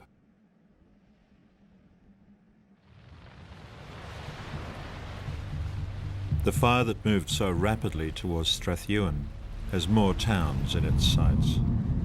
In Kinglake West, yet another family are in range. I had a fire pump, which was always kept in the shed. That connects onto a ring main that I had under the ground, just a 2-inch ring main with 3 36-metre hose reels around the house. Jason Lynn has everything he needs to protect the family home.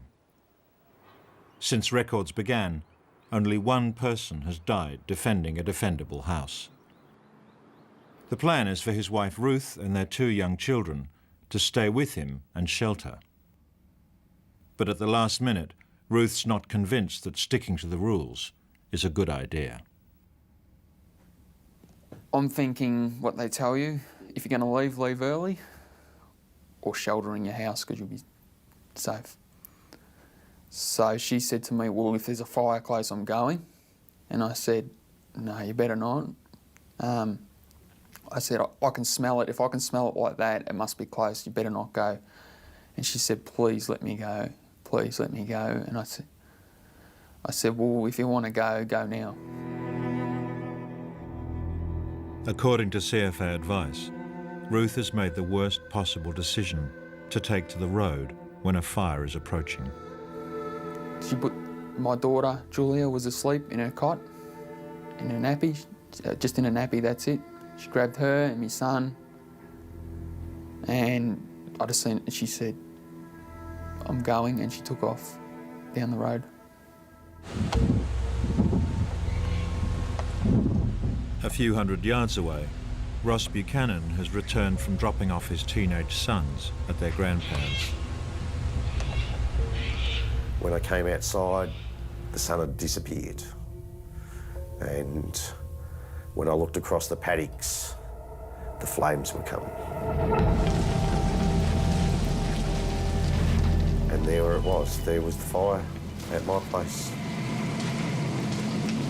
There was disbelief, and you know, it's a nightmare.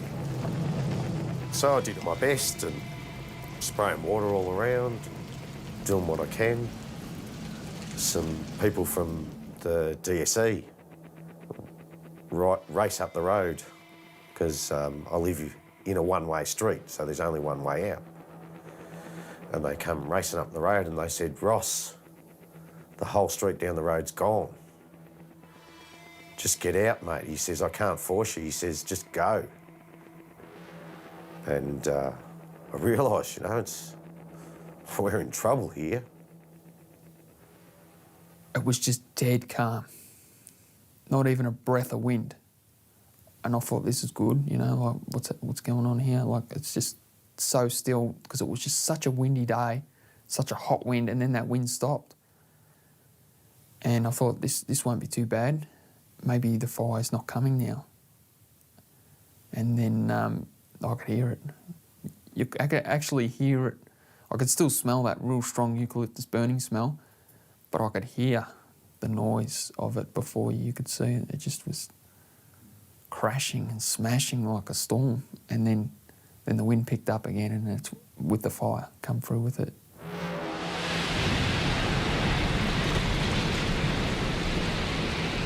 And I was standing there out the front with the hose running, flat out, hosing the house, and I could just see it was just like a tidal wave of fire, and I sort of felt weak at the knees sort of thing. I always thought that was just like a saying, but yeah, I felt weak.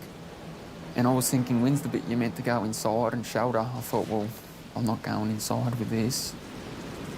And then the fire pump just stopped and my heart just sunk. I just thought, well, I'll go down and see what's wrong with the pump. It was dark and hard to see, but as I got down towards it, I could see the fire pump on fire. So I just turned around and walked back to the house, yeah.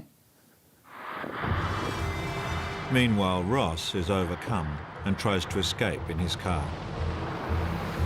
I would get through the paddock side areas and it was just smoky, and I would get to the bush side parts and the flames were surrounded both sides. I can't say whether I'm panicking. You know, maybe it is. My heart's racing. I'm doing lots of swearing. I'm not really thinking about anybody or anything.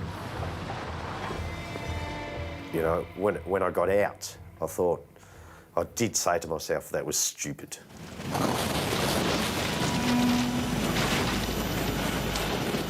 Jason's fight for his life is just beginning. I could start to see parts of the house burning. And as I'm moving away, I could hear all the windows smashing in the house, and I knew that was gone. You could see from one end to the other. It was like when they built a house, it just looked like the frame. And I could see everything perfectly. It was just brilliant orange, just bright. And I could see our bed, my wife's gym equipment, and my daughter's cot. I could see everything. right through from one end to the other, and it was just all just burning, and the whole lot was on fire, and the second floor was starting to lower down like an elevator or something. It just started lowering down. Yeah.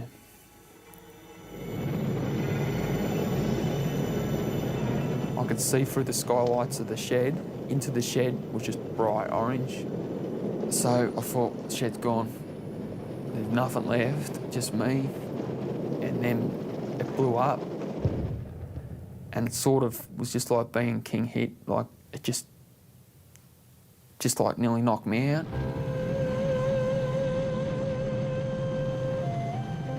I just took off to get to like where the dam is. I couldn't see anything, but then I ran into a fence.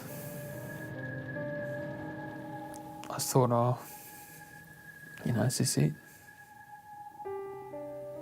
Just sort of, I don't know, I just sort of sat there for a while. I thought, I don't know what I'm going to do, because I'm stuck in the fence. And if I was stuck in the fence today, I reckon I could just take one step backwards and step around, but I couldn't think to do that. I just thought, I'm stuck. You know, it's only a couple of wires, but I'm stuck.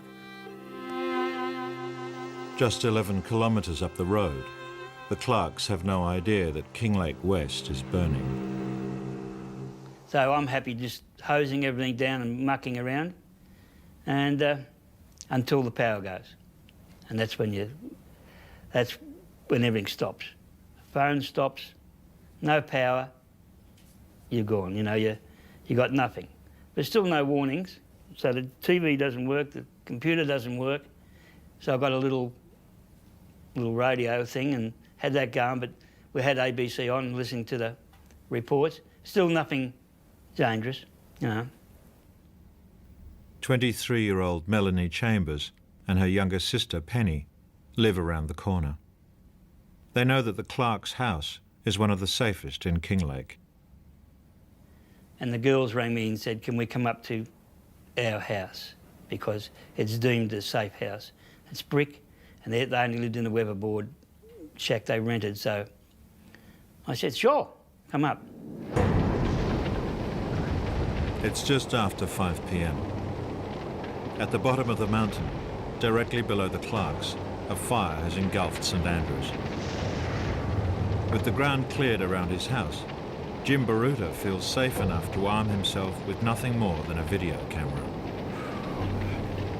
How safe can you be? You know, I mean, you think if anyone's got a chance, it's someone like me. You know, I haven't got the trees up to the house and things like that, so I thought I'd be fine. But then when the fire came, it was nothing like I'd expected it to be. There it comes. You could hear the noise. It sounded like trains or jets coming towards you in the distance. It kept getting louder and louder.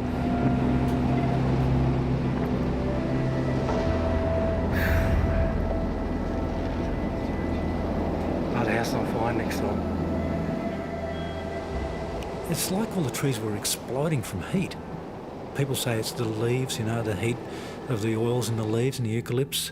They just go off, and then it's like gas going off too. It's just burning like crazy. The gases from the eucalyptus trees are escaping so quickly that they race upwards, mix with the air, and explode. The fire is feeding itself. The flames 4 times the height of the 20-metre trees. Once it starts climbing up the hill, it just starts accelerating even faster and faster. It just builds up this momentum, and it's just eating everything in the way. It was just like you were in the middle of a hurricane. It was a hurricane, but it was on fire. It's all this debris going everywhere. Anything that was not bolted down or something was in the air flying around, and it was going to hit you. A fire tornado has now developed, ripping through tens of acres in seconds. At well beyond 1,000 degrees, it makes an oven of earth and air. This firestorm can now kill from 200 metres. Shit.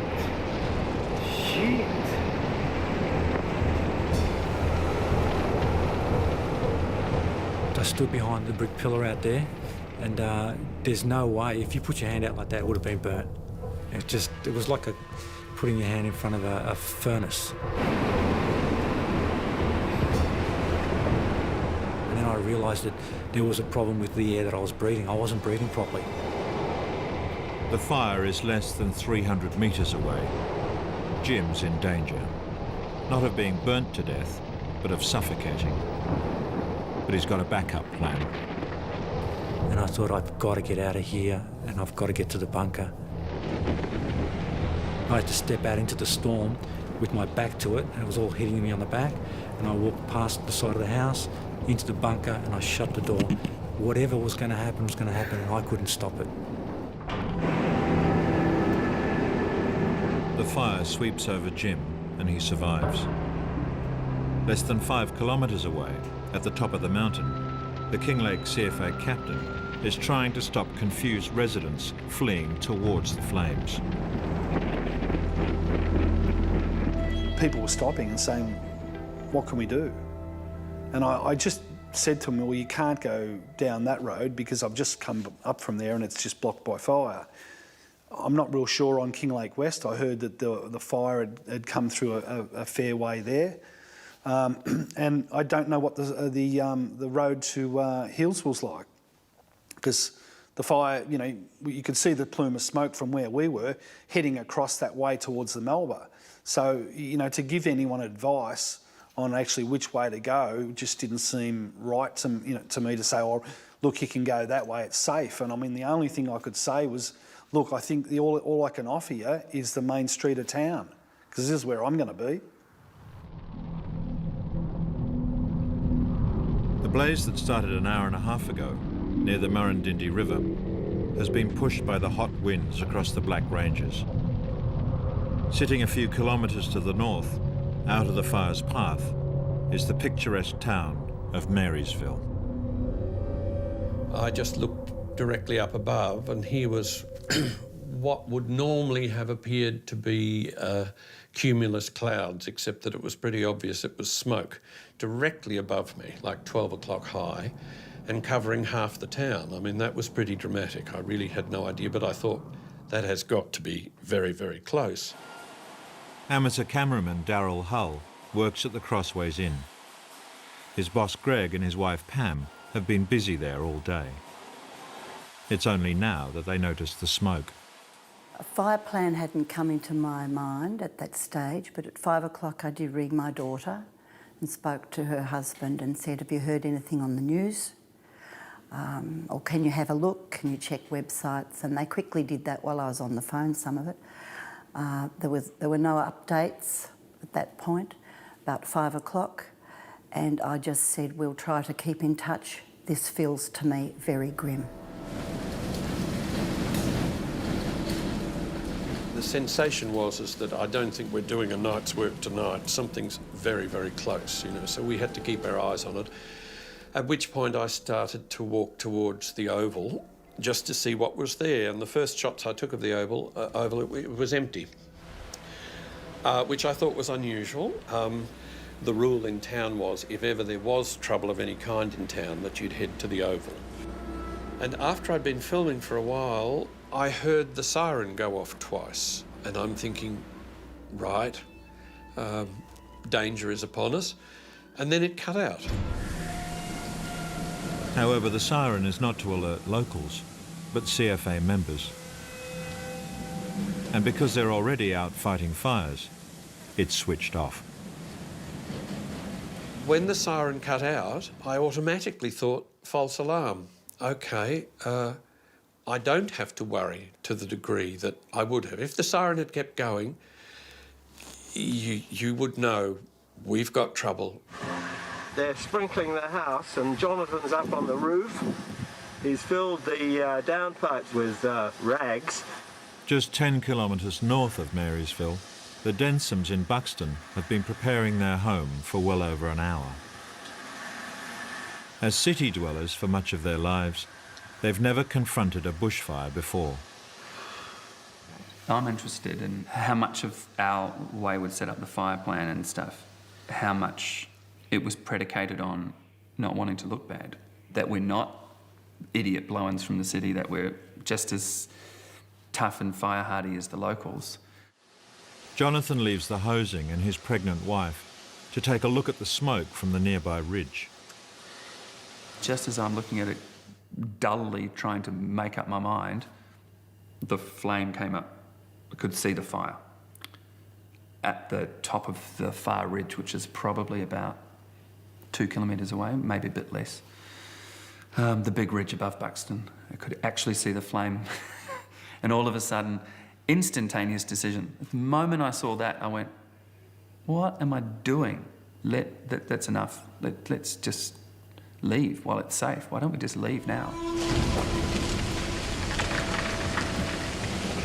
In Kinglake West, the fire has passed through, but the area will burn for many hours yet.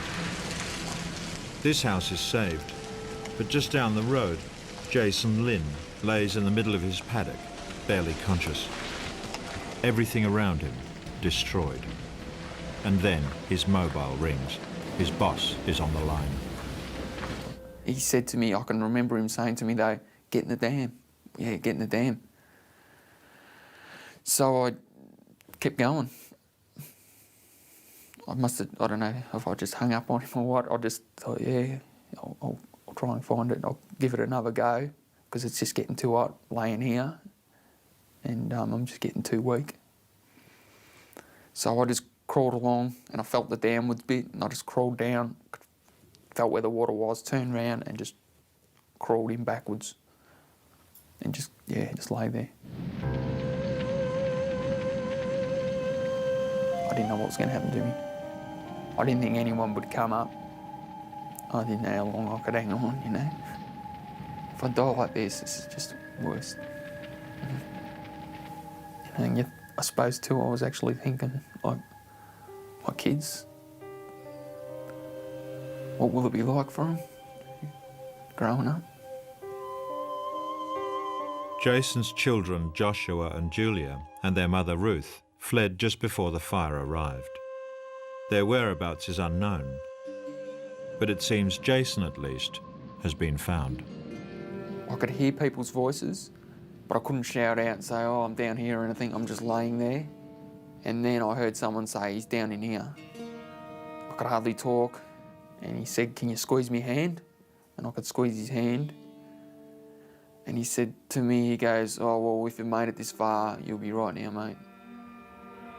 And then straight away, almost instantly, your mind shifts to my wife, Ruth, and my 2 kids, Joshua and Julia. Like, what happened to them?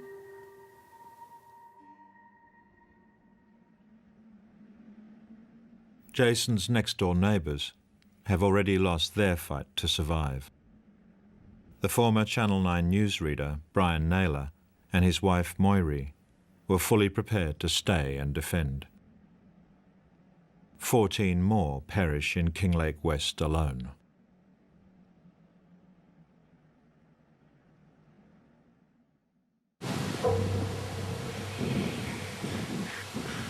It's just after 5:30. An enormous smoke plume hangs over pretty Marysville. The town receives its first official radio warning. So we've got an existing threat message out for the community of Narberthong, which came under Ember attack this afternoon. We're now extending that threat message to include the communities of Marysville and Buxton, which we also expect to come under direct attack from this fire. Less than a kilometre from the Oval, spot fires have already broken out on Kings Road. The CFA captain is at the scene. We ended up with both Marysville tanker and the Marysville pumper. So virtually we had our entire crew up there, and we're all good friends and mates.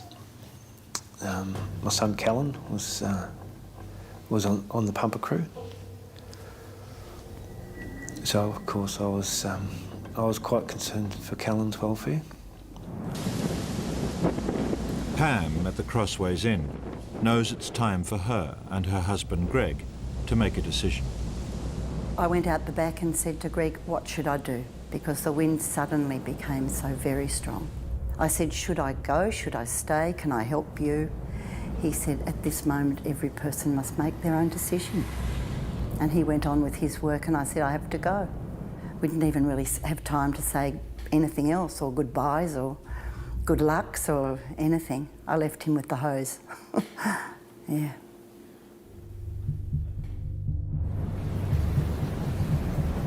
"6:15, and CFA strike teams from other towns are on their way to help. I was aware of cars fleeing in the other direction intermittently at high speeds, and of a horrible purple, brown, black, boiling, cumulus column of hell above Marysville. And I remember saying to Jamie in the front seat, Jamie, this is something beyond anything I could have even imagined. Darrell Hull has already taken refuge at the Oval. Smoke was very evidently over the back of Mount Kitchener. It was apparent that there was trouble looming, I mean serious trouble. And then at around about that time, the police came screaming down. I saw the police car come into the Oval. They did a circle and they were just telling people to head for Alexandra, to get out, really. Pam was very concerned that I should get in the car with her, but I couldn't do that. I didn't like the thought of a convoy of cars, and with that thought that the fire was possibly already ahead of us, the only vision I could think of was burnt-out wrecks beside the highway where people had died in cars, and I thought, that's not going to be my end. I'm not going to do it that way. I was going to the lake, and I was going to make sure that happened. Others in Marysville are going nowhere. Greg Cherry is ready to defend the Crossways Inn. His wife Pam leaves in the police convoy. I glanced quickly at the Crossways. I just hoped he'd got in another car and gone already. It didn't feel as though there was time to stop, and I knew he wouldn't come. If he were still here, he wouldn't leave. He'd already said he'd stay. Yeah, stay with the place, try and save it. Glenn Fisk has left the spot fires on King's Road and is on the way to the CFA shed. But first, there's his wife Liz and youngest son to see. When I got up the driveway, Dalton met me at the door, and said that Mum was on the phone. I said, "I'll leave Mum on the phone. You're looking pretty right." He was dressed in his in overalls, and he had goggles, and he had gloves on. He had firefighter's boots on. He was he'd done all of his preparation. I said to him to look after his mum and to make some good decisions. And I left them there then, and proceeded back to the fire station.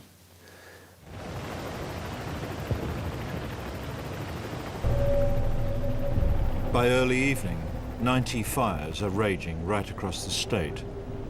Another major blaze will soon start at Beechworth. Towns have already been obliterated. At least 50 lives already lost. But everything is about to get worse. Much worse. Gale force northerly winds have pushed all today's major fires to the southeast. But the wind is starting to shift direction. The southerly change begins to push the fires northeast. The effect will be devastating. It's the fear of everyone. It's everybody's fear, is that if you haven't got the eastern flank of the fire controlled, it's going to turn and push. And that's what it did. That's what it does, and that's what it did. And what happens on the wind change is that 50 kilometre flank of the fire then suddenly becomes the head of the fire. So instead of having about a 5 or 6 kilometre wide fire, we've now got a 50 kilometre wide fire after the wind change. And this is exactly what's happening to the fire that started at Kilmore East. The 50-kilometre flank, stretching to Strathewen and St Andrews, is now the huge new front of the fire. Many more towns are in range. At the top of the mountain, King Lake is one of the first in line. No panic, no fear, none of those emotions.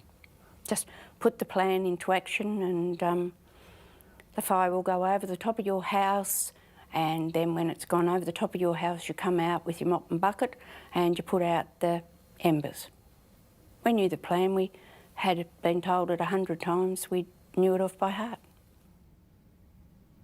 The Clark's house is full. Mick and Jen wait with son Danny and their grandchildren, 15-year-old Mackenzie, 13-year-old Aidan, and 9-year-old Neve. Neighbours Melanie and Penny, the Chambers sisters, also shelter. I was still in shorts and the shirt and thong sort of thing. And Danny, my son, come out and told me to go and put your fire stuff on, your woolen jumper and your tracksuit. And I said, yeah, righto. And he said, you know, I'll just spray out here with a firefighter. He was going. So I was lucky he come in and told me to do that. So that was one thing he, you know, and he's still arguing me and saying, "Ah, you're silly, you're doing you're doing this wrong," because he always said that to me anyway, you know. I was always doing something wrong. So anyway, he made me go and change, which was good. I started to get told the kids to get into thicker clothes and help Neve get into hers. The two young lasses down the street had come up by this time and they came in with their animals, and I said to them and to all the children, we need to wet some towels and put them in front of the doors. 5:58. King Lake has been warned once on the radio, and an urgent threat message has just flashed up for the first time on the CFA website.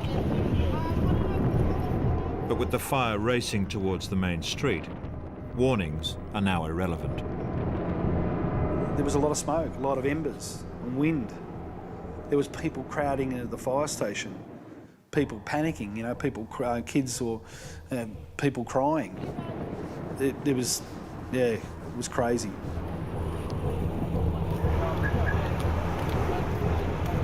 It was a wall of flame that came up that mountain. It came up so fast that I've never seen the likes of. As the town is engulfed, those on the main street scramble for cover anywhere they can. This cafe becomes an emergency refuge for the stranded. While just yards away, the Clarks cling to their plan. When the embers started coming, it was like a hailstorm of embers coming across the top of the roof and landing on top of me, which is just coming down, just like hail, but it was embers. So I started, Danny yelled out, he said, the front's on fire, and I directed the hose over the roof into the front, and that didn't seem to be doing nothing. And that's when they said, you better get in the house. So I came racing, I just dropped the hose and raced into the house to help them in there. And by this time, Jen had blocked all the doorways up with wet towels. And the girls were laying down, the chamber girls, and Mac and Danny and my dog Pearl, all in the hallway. And Aidan and me are stepping over the top of them to carry the buckets to the lounge room. I need to get a hold of Mum and Dad. I need to let them know that Ross has got fire and that it could be coming towards them. And so I rang, and eventually Danny answered, my brother Danny answered the phone and said, Beck, we're stuffed. And I go, what's wrong? And he goes, we're surrounded by fire. I said, you're kidding? He goes, no, we're surrounded by fire. I could hear the smoke alarms and I could hear the dogs and the kids all crying and screaming in the background. And he said, we're just stuffed. He said, there's no CFA, we're stuffed, we're completely surrounded. I said, can you get out? He said, we can't get out, we can't do anything. He said, we're stuffed. And I said, okay, mate. I said, I'll let you go. Just do your best. And that was it. I wished I made him give me the phone to one of the kids so that I could have at least talked to them. I walked into the lounge room to make sure that everything was sort of all right, and I've had floor-to-ceiling windows, 4 of them in the lounge room, and they just all blew in simultaneously, and the fire was in the lounge room. They were breaking and popping, and then the curtains caught on fire, which we hadn't taken down. There's another thing we had no time to do, which we knew we had to do. So once the curtains caught on fire, the smoke filled the house up, and you just couldn't breathe and see. And Aidan and me are carrying buckets of water, and we're throwing them on the windows, trying to douse the fire.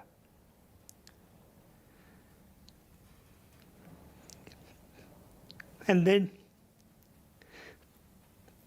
we had to get out of our own. We couldn't get the kids out. We yelled at them, and they couldn't hear us. So we opened the front door, and the fire was still burning. But I went out and had a look. And I said, "Come on, we've got to get out this way." And I grabbed Aidan and Jen and I said, "Come on, quick, get out." And we yelled at the other kids, "Go out the back door. Go out the back door. You'll be right." Because they're all down the hallway where the back door was. And Aidan, Jenny and me got on the front lawn, and they didn't come out. And we called and called their names, and Aidan was hanging on to me still. And then I thought I might be able to get round the side and get in through the laundry door. And I tried to run around that side, and you couldn't get through. The fire was just burning the house down. And she was still screaming and screaming and screaming. The kids, and I'm saying, "Nothing we can do, sweet, nothing we could do." And she said, "Oh," and she started to feel the pain and with all the burns then, and they start to affect her. And with all the smoke she's taken in, she couldn't breathe. And then I knew that I had to ring Becky to let her know, because I couldn't have that. I couldn't not let her know that her children were dead. And I don't know, Aidan just dialed the number, and don't ask me why, but we got through. And I told her. And she said, "Beck, they're all gone." And I go, "What do you mean they're gone? Gone where?" She goes, "No, Beck, they're all gone. They're dead. The house is burnt down. I couldn't get them out. They're gone." And she screamed and screamed and screamed. And then the phone just went dead.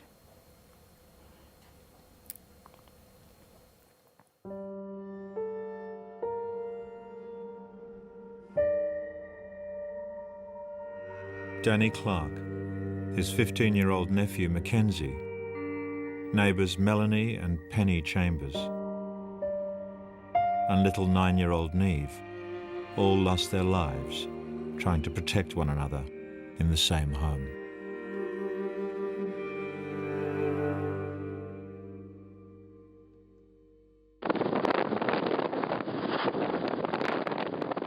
The wind change has hit Gippsland in the southeast. The fire that started at lunchtime in Churchill is now being pushed in a completely new direction.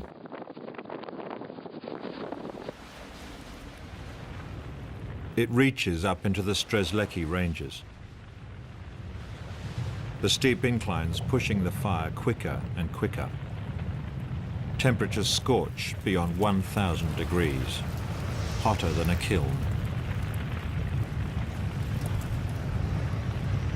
By 7 o'clock, the fire reaches Coligny, where a veteran of Victoria's worst ever bushfires in 1939 takes to the trenches once again.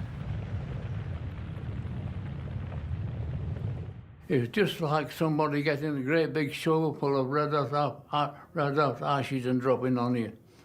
All of a sudden, you know, it was pitch black with smoke and that and heat, and we knew it was there. But Jenny can fight it. But at this particular one, it just seemed to hit you. You hadn't a chance. Charlie and his neighbours received their first radio warning more than an hour after Caligny begins to burn. We are bringing you information as soon as it comes to hand, and as we speak I'm handed a printout here of an urgent threat message. The Glendonald Road fire is currently burning in and around Traralgon South and Caligny North and South. Residents may be directly impacted by this fire. I reckon the fire was drying the spray out before it hit the ground. And I was still very confident. I got the hose, plenty of water, plenty of power.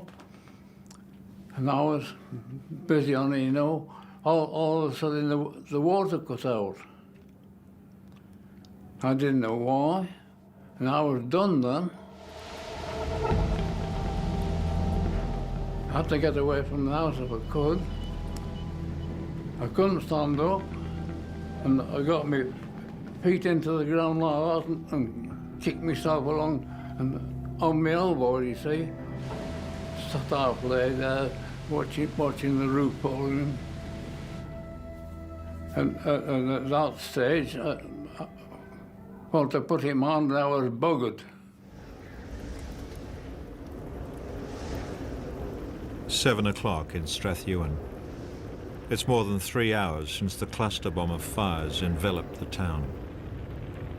Mary Evola's still not heard any news about her husband, Peter. He was behind me in another car. And, he'd gone off the road a bit further up, and I'd sort of waited for him and expected to have him follow me. But, at that stage he hadn't, so he was up there somewhere.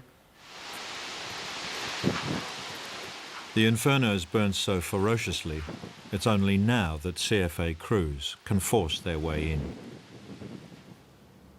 Well, I came over the hill and the first sight I saw was a young chap that was driving me, his parents' house fully enveloped, just a blazing inferno.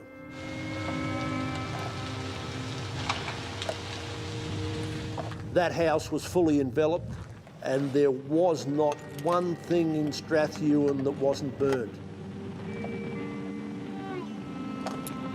What are you going to do? What are you going to do when you're faced with something like that? I'd never joined the CFA to confront this. Not the magnitude and the catastrophe that was. But David grimly makes his way further in and discovers the true loss. We got up to the Oval and I can still I can still see it now.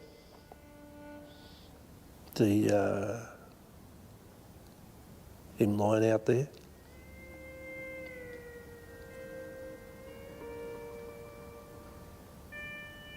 David had known Peter Evola for almost 40 years. Peter never did make it through the fire as he tried to escape in his car. He waved his wife Mary on, hoping that she at least would survive.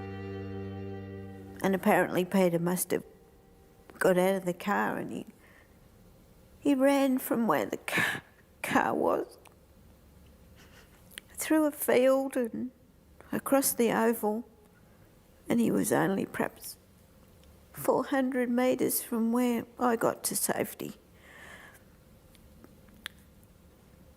And he wasn't burnt, he just suffocated. He was still a whole person. And he was only that far from me.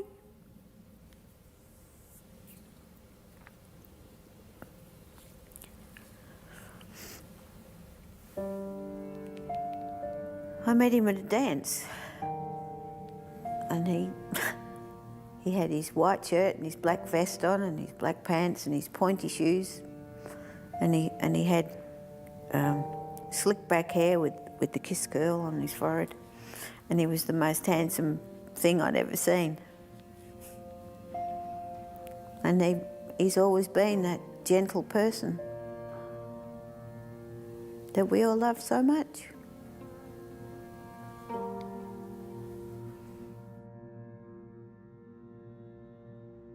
Peter is not alone. Hayden McMahon was due to start a graphic design course the following week. This is the last photograph taken of him. Robert O'Sullivan should have been celebrating his 48th birthday. He was fully prepared to stay and defend.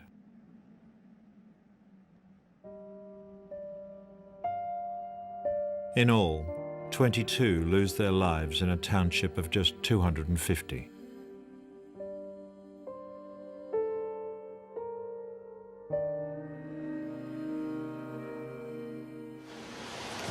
Red alert, we can actually see the fire from here. What do you want out of here? It's a bit critical, we're about to take off. But apparently the fire is heading this way. In Buxton, the wind changes upon them.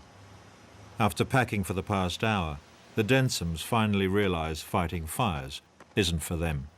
Clearly we actually had an option.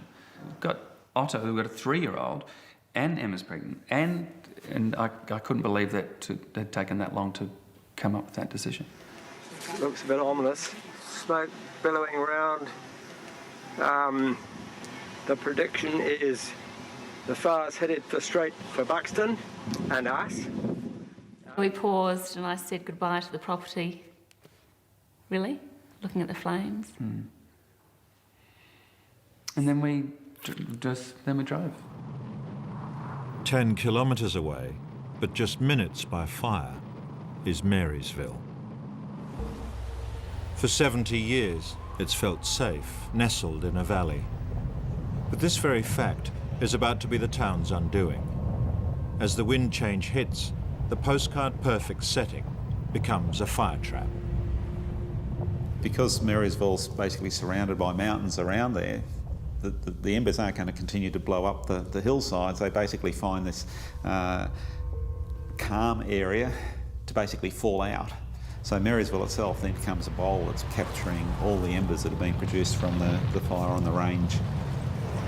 Marysville is attacked from above. Thousands of raining embers explode onto the town.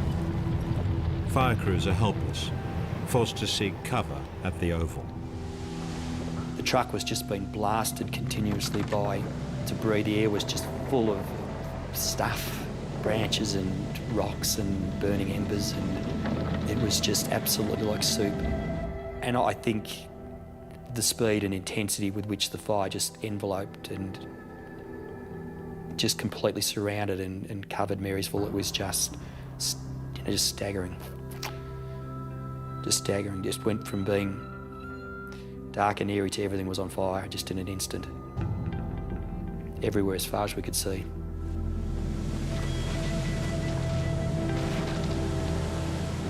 With the town burning, Darrell Hull, guided by a hand of fate, swims to the middle of the town's lake. The ember storm was so significant, like a meteor shower really, that I knew I was going to need some protection, and the strangest thing was that I just reached out my arm and there was a branch, a perfect umbrella, green and wet, almost with a handle attached, just waiting for me to pick it up. And I suppose I had that uncanny sense that something was looking after me. There's Johnny in front with the trailer. There seem to be fires all over the place. The Marysville Inferno is already chasing the Densoms, but they have no idea about this or any other fire. We had been listening to ABC radio all the way in the car, so we were trying to keep on top of where the fires were, because the potential was that we could have been driving into a fire that we didn't know about. And we were going, what's going on? Because we knew how close the fire was to Buxton. So they weren't even then giving Buxton warnings, let alone saying Buxton was under any kind of attack, which we know that it was by 7:30, 8 o'clock. So that was, Emma made a really good point, that we knew some stuff about the fires that's not being said on radio. So what else is not being said on radio? Having survived in the lake, Darryl has made it to the Oval. I just started filming as carefully as I could, you know, the horror that was going on around us. I suppose I was just amazed to find myself there, that I'd got through it. I had no idea if anybody who'd tried to escape town had escaped town, and I had no idea of what lives might have been lost in any of the buildings I saw. It's very hard to stand on the Oval and realise the entire town was going up. It was just impossible to think about. Everything was on fire around us, literally everything in all directions in the 360 degrees that we could see. Every building was on fire, every bit of vegetation was on fire. There was... all the gas cylinders in the town were venting and exploding in huge fireballs, and there was shrapnel flying around and trees were burning through and falling down, and it was an incredibly dangerous and hostile environment. And the horrendous and the frustrating part of being trapped there was that our pages were going off incessantly with fire calls, with pleas for help for people that were trapped in houses and trapped in cars on roads, and it was just an endless procession of pager messages pleading, begging us to help, and we could do nothing. We couldn't even move off the Oval. Patients are slowly trickling into hospitals. The Northern is the nearest emergency department to the worst-hit areas. One of the first patients to arrive is a 35-year-old man from Kinglake West. His eyes are melded shut. He's motionless, but somehow alive after sheltering in a dam as his home burned. I can remember Dr. Helen coming in and introducing herself and asking me questions, how I felt and that, and saying that, you know, I'm in the hospital now sort of thing, and that I'll be all right.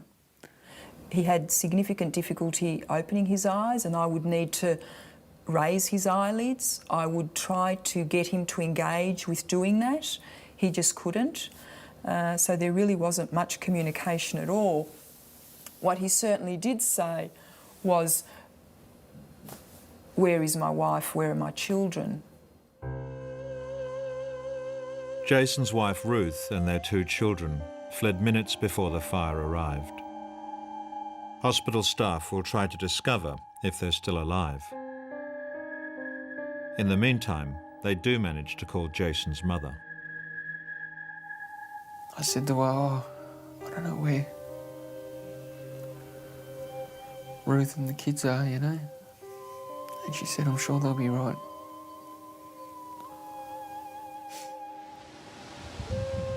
Jason's hometown is obliterated, and in Kinglake, the injured are being brought to the CFA shed. Among them, Jen Clark, who has suffered 30% burns and can barely breathe. Her husband Mick comforts her, but there is no comfort. They've lost a son and 2 grandchildren. No one seemed to know what was going on. Everyone was telling everybody that they're trying to get help in, the ambulances are coming, and we knew they weren't coming because they couldn't get anywhere. They couldn't get up any of the roads to reach us. And the helicopter couldn't land because it's full of smoke and fire. There's nowhere for it to land. So we knew that was out. There's no anything. There's no medication. There's no nothing. And someone, I don't quite know who, broke into the doctor's office and stole, well, it didn't steal, but got the oxygen and brought it over. At this stage, I'm feeling terrible. I think I was going to lose Jen. But then that'll be the end. That's what I thought. I'm going to lose her. I didn't care. I felt it was probably right, you know, in a sort of a way. That, you know, I'd been the one on duty and I'd not got him out. That's it, in a nutshell. That's what I felt. And all of a sudden, these police arrived from sort of nowhere, 3 carloads of them. And like God sent they were. Yeah. Really good. The police will convoy the Clarks to Whittlesea, 25 kilometres away. A medical relief centre is being set up in the town. Their daughter Beck is already there when her husband arrives. Someone came and said, Beck, I think Ross is here. So I came out looking for him, and it was just, you know, hug and hold each other and cry our eyes out together. So, and he, you know, asked me all the same questions, you know, are you sure? You know, is this for real? Is it whatever, you know? And I just said, yeah, I said I spoke to Mum, you know. So, yeah, that was about it. What do you do? What do you do? And so, you know, we just held each other and cried.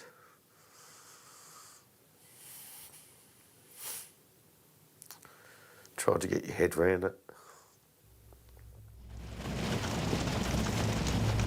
Jen and Mick drive through scorched earth and a devastation that is beyond the physical. I was just looking around in amazement. I couldn't believe both sides of the roads are on fire, trees are on fire, cars are all on the side of the road or in the ditch, all burning, and all of a sudden you drive and there's nothing. There's no one on fire. It's missed a little bit, and you go a bit further, and it's missed another little bit, and all of a sudden both sides of the road again are burning and joining together, and the fire was still burning out of control. Someone mentions that another police car's coming, and so we waited, and it pulls up, and they pull out this woman and they put her on a gurney, and the people that I was with said, that's not Mum, and I looked and I said, here it is. I thought I had failed my daughter, and that how could I go on when I'm in charge of her children? How can I ever go and face her again?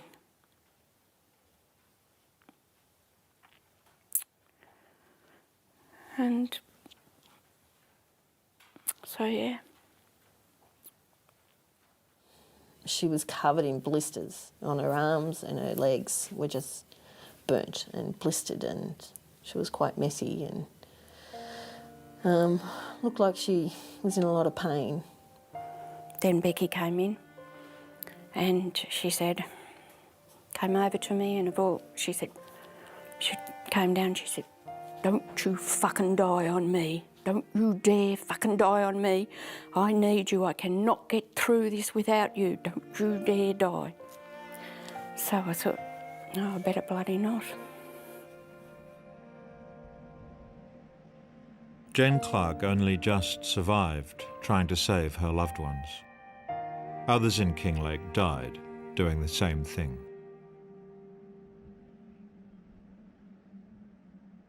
Rob Davey and his wife Natasha lost their lives alongside their two children, Georgia, 3, and Alexis, 8 months, at their home on Bald Spur Road.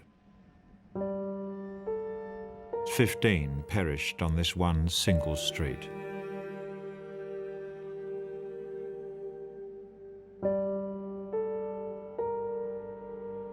But the fire that destroys Kinglake has just one more cruel card to play. It heads north into the townships of Hazeldean and Flowerdale. Those living on the ridges are hardest hit. Their homes undefendable. But the Flowerdale pub still has a chance. Out in the open and protected by a main road, it's an unofficial refuge. The landlord and a handful of locals have decided to stay and fight. When it got dark and you could really see the fire coming through, you know, in the ranges and everything, and, you know, that was both a spectacular sight, got to admit. It was quite mesmerising. But I also wanted it to come, because I was sick of waiting for the bastard. I was just sick of waiting and being able to do nothing at all. We're all beginning to get very, very scared. We're all getting very, very conscious of what's about to take place, and we could see it coming from the Kinglake area towards us as well. So by this stage, it's almost 360 degrees around us. We had fire bearing down on us straight down the highway, coming through the kind of paddocks, coming up the creek. We had fires behind the pub. We had fires just to the north of the pub. There were spot fires just wherever you looked, and it was a matter of just going over there or yelling at someone else to get out there if they could. It attacked the rear paddock closest to our motel units. We had just a fence line that was about 1 metre from the units, and I remember we made the conclusion it wasn't going to get past there. We weren't going to let it get past that point, and we just hit that paddock, and we made sure it didn't get any further. You know, we really didn't have much to fight an actual fire with. You know, it was bucket and mops. It was chaos. It was absolute chaos for hours, absolute hours. But Steve and his mates are in luck. A drop in the wind and a gust of local initiative favours the defenders. After fighting for 6 hours and more, the 90-year-old timber pub is saved. You know, we weren't CFA people. We weren't under any centralised management. And it just seemed to me that people seemed to know with a kind of instinctual thing how to work together and kind of what to do. In the surrounding hills, there is only sorrow. The fire that started over 12 hours ago at Kilmore East has claimed 9 more lives in the precincts of Flowerdale and nearby Hazeldean.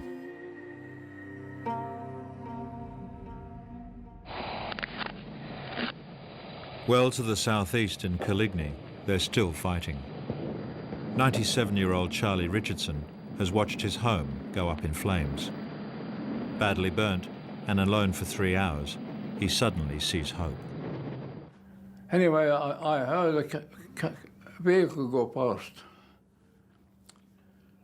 So I started using my head a bit more, and in a few minutes another one went past. And I thought, I'm not in the right place. So I managed to get up to the gate in the corner with my torch, and 2 or 3 went past and I flashed it up at them, but they kept going. So I struggled on and managed to get to the mailboxes on the main road. And there came another one down and I flashed the light on it and he stopped. I think I was the first vehicle that had a spare seat, so he jumped in my car and we came down there. We drove him back down the hill. It took us a while to get down. We had to move some more trees off the road on the way back down, but he was just happy to have a drink of water. And as I found out later, his gumboots had stuck to his feet and he was very badly burnt, but he did not complain once. Look at me now. I've lost everything. Nothing on the watch left and the torch. Doesn't make sense, does it? You've got everything 1 minute, and 2 or 3 minutes I reckon to this last time a bit, it's all gone.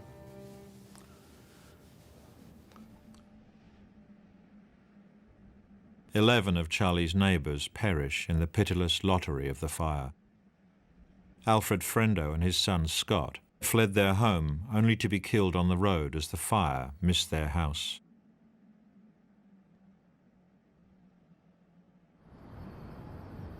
"10 o'clock in Melbourne.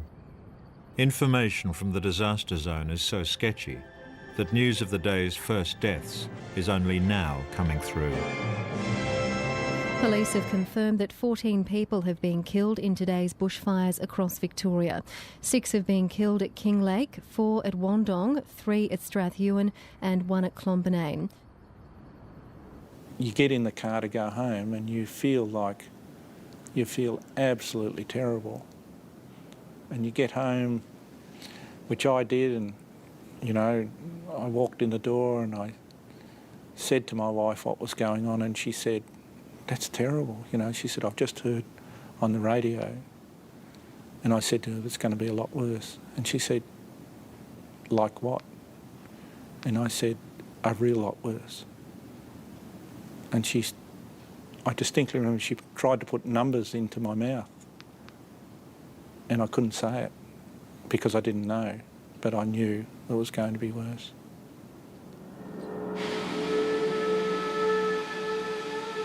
For those in Marysville, it doesn't look like it can get much worse.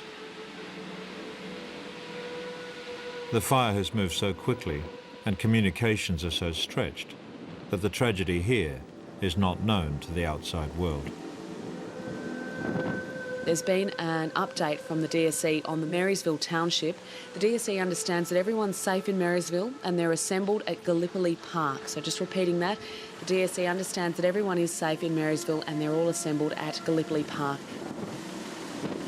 I remembered ringing my wife up at Marysville when we were on the Oval and she was at work at the Northern Hospital, and she's a wonderful CFA wife and she knows the score, and she knew that she could see the fires and all the ranges, and of course the hospital's been impacted by fires, and she never has a mobile phone on ever.